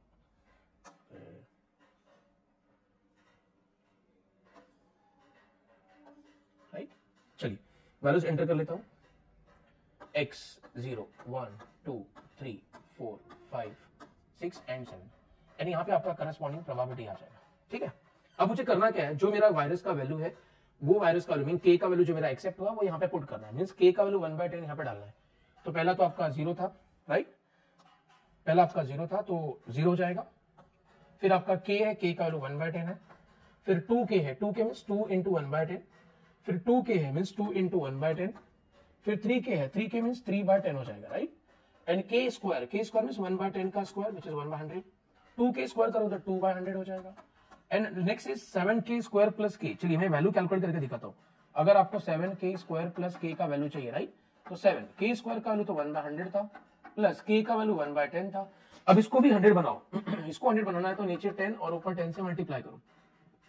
अगर आप ऐसा करते हो तो दोनों ही नंबर का डिनोमिनेटर सेम हो जाएगा, तो कॉमन लिखो। 7 इंटू 1 7 हो गया, 1 इंटू 10 10 हो गया, तो ये आ जाएगा 17/100। तो गैस इस तरह से आप देख सकते हो कि इसका जो कैलकुलेशन है 17/100 आ जाएगा, ठीक है, 17/100। तो यस मैंने कहा था कि पहले आपको टेबल को मॉडिफाई करना है, जैसे ही आपको वायरस का वैल्यू मिलेगा उसके बाद आपको फाइनल कैलकुलेशन करके दिखा देना है। आई मीन अब आप कोई भी प्रोबेबिलिटी या मीन या वेरिएंस आप कैलकुलेट कर सकते हो। तो k का वैल्यू हो गया, और नेक्स्ट इज मेरा प्रोबेबिलिटी चाहिए मुझे, probability for x where x is less than 3, and दूसरा चाहिए मुझे probability of x where x is greater than 4, ठीक है। चलिए तो ये दो प्रोबेबिलिटीज निकालना मेरा टारगेट है। तो लेट्स कैलकुलेट।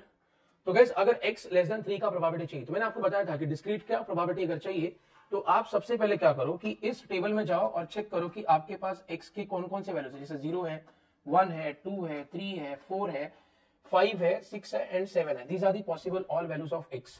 तो आप चेक करिए कि इस कंडीशन को सेटिस्फाई करने वाले x के कौन से वैल्यूज है। तो x लेस देन 3 चाहिए, लेस देन 3 में 3 4 5 6 7 आएंगे क्या? नहीं आएगा। तो यहाँ पे कौन कौन से वैल्यूज आएंगे? यहाँ पे आएंगे 0 1 और 2। ये तीन वैल्यूज इस कंडीशन को सेटिस्फाई कर रहा है। तो 0 1 2 इन तीनों का प्रोबेबिलिटी आपको ऐड करना पड़ेगा अगर आपको प्रोबेबिलिटी x लेस देन 3 के लिए चाहिए, राइट। तो 0 का तो 0 है, 1 का 1/10 है, 2 का 2/10 है, मतलब ये हो जाएगा 3/10। तो आपको finally probability for x less than 3 मिल गया। Probability for x greater than 4 चाहिए, फिर से x वाले टेबल में जाओ, चेक करो कि इस कंडीशन को सेटिस्फाई करने वाले कौन कौन से वैल्यूज है। तो x ग्रेटर देन 4 मींस 4 से बड़ा। तो 4 से बड़ा में क्या 0 1 2 3 4 आएगा? नहीं आएगा। 0 1 2 3 4 जो है वो 4 से छोटा है, हमें 4 से बड़ा चाहिए, मतलब आएगा 5 6 और 7। तो गाइस हमें 5 6 और 7, इनका प्रोबेबिलिटी हमें ऐड करना चाहिए। चलिए, तो 5 का प्रोबेबिलिटी अपने पास 1/100, 6 का है 2/100 एंड 7 का है 17/100। सभी का डिनोमिनेटर सेम है तो कॉमन लिखो और न्यूमरेटर को ऐड किया 1 + 2 + 17 तो ये 20 हो जाएगा। सो 20/100 मीन्स 1/5 हो जाएगा। तो इस तरह से आपने देखा कि हमने ऑल प्रोबेबिलिटीज को कैलकुलेट किया। तो याद रखिए, अगर क्वेश्चन में डेटा दिया है, वायरस है, वायरस फाइंड आउट करने को बोला या नहीं बोला, दैट डजंट मैटर। आपको पहले वायरस का वैल्यू निकालना है, ठीक है। वायरस का वैल्यू निकाल के टेबल मॉडिफाई करो एंड देन आप 1 बाय 1 प्रोबेबिलिटी कैलकुलेट कर सकते हो। आई होप सभी को समझ में आ राइट। चलिए, एक और एग्जांपल के साथ हम लोग डिस्क्रीट रैंडम वेरिएबल के पार्ट को कंप्लीट करते हैं। तो एग्जांपल है find expected value and variance of x for the following PMF. ठीक है, तो आपके पास टेबल में x के वैल्यूज दिया है, करस्पॉन्डिंग प्रोबेबिलिटी दिया है, एक्सपेक्टेड वैल्यू मतलब मीन निकालना है, वेरिएंस निकालना है, दैट्स इट राइट।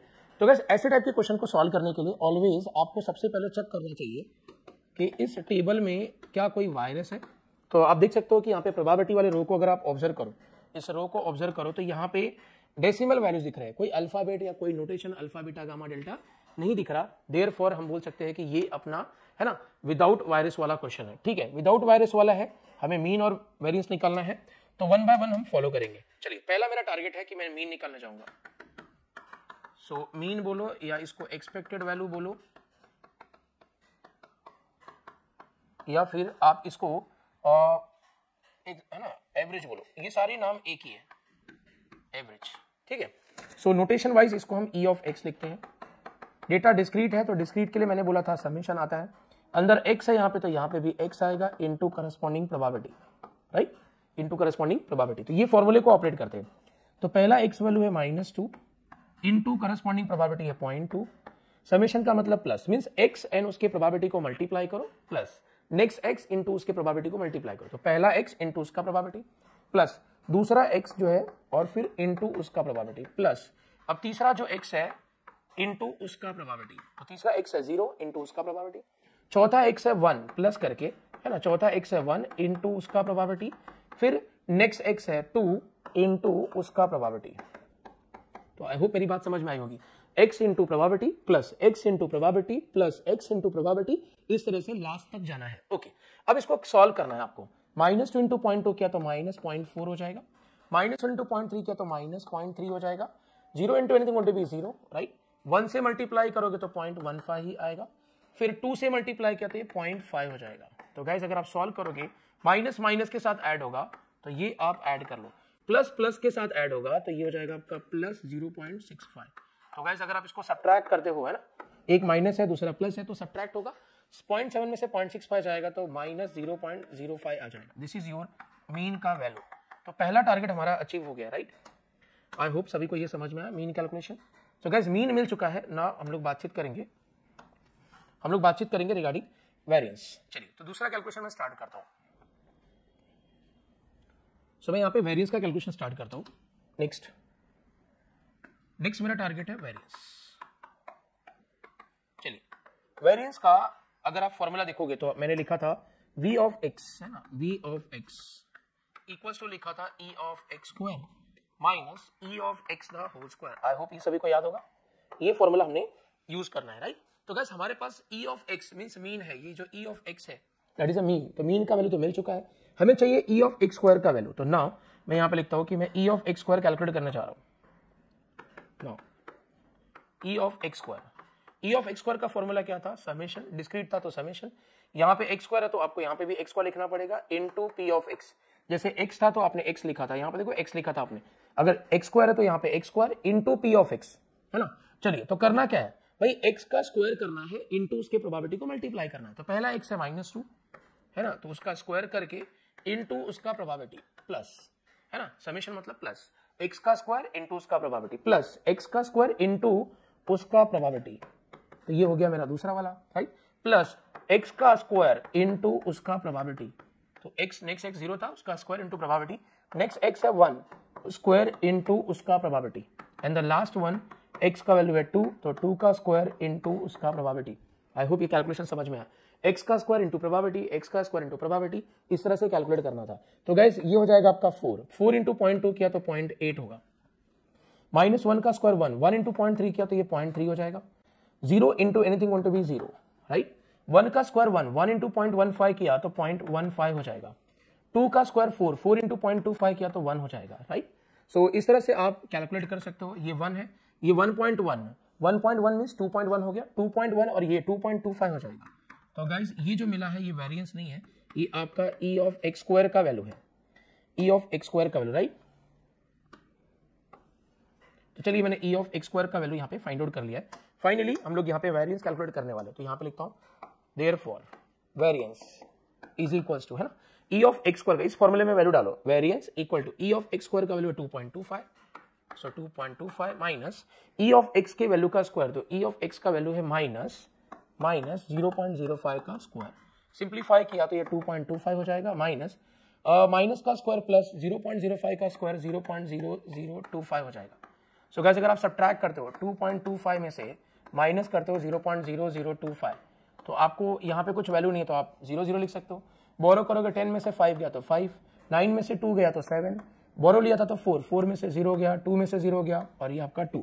तो फाइनली हमारा जो आंसर मिला है वेरिएंस का वो मिला है आपको 2.2475, राइट। तो गाइस इस तरह से आपको मीन और वेरिएंस निकालना है फॉर एवरी गिवन टेबल, है ना। तो जिस भी टेबल में डेटा आपको अगर दिया है, इस तरह से अगर डेटा दिया है तो सबसे पहले चेक करिए वायरस है या नहीं, उसके बाद आप ये कैलकुलेशन स्टार्ट करिए। तो मीन और वेरिएंस ये हमने कंप्लीट किया। तो गाइस इस तरह से हमने, अगर इस वीडियो को आप देखते हो तो क्या सीखोगे, 7.1 एक्सरसाइज ऑफ प्रोबेबिलिटी डिस्ट्रीब्यूशन। ऐसे ही आगे के एग्जाम्पल भी आपको सॉल्व करने के लिए मिलेंगे। तो आई होप आप इस वीडियो को देखोगे और ये आपके लिए हेल्पफुल होगा। Thank you so much guys, thank you everyone.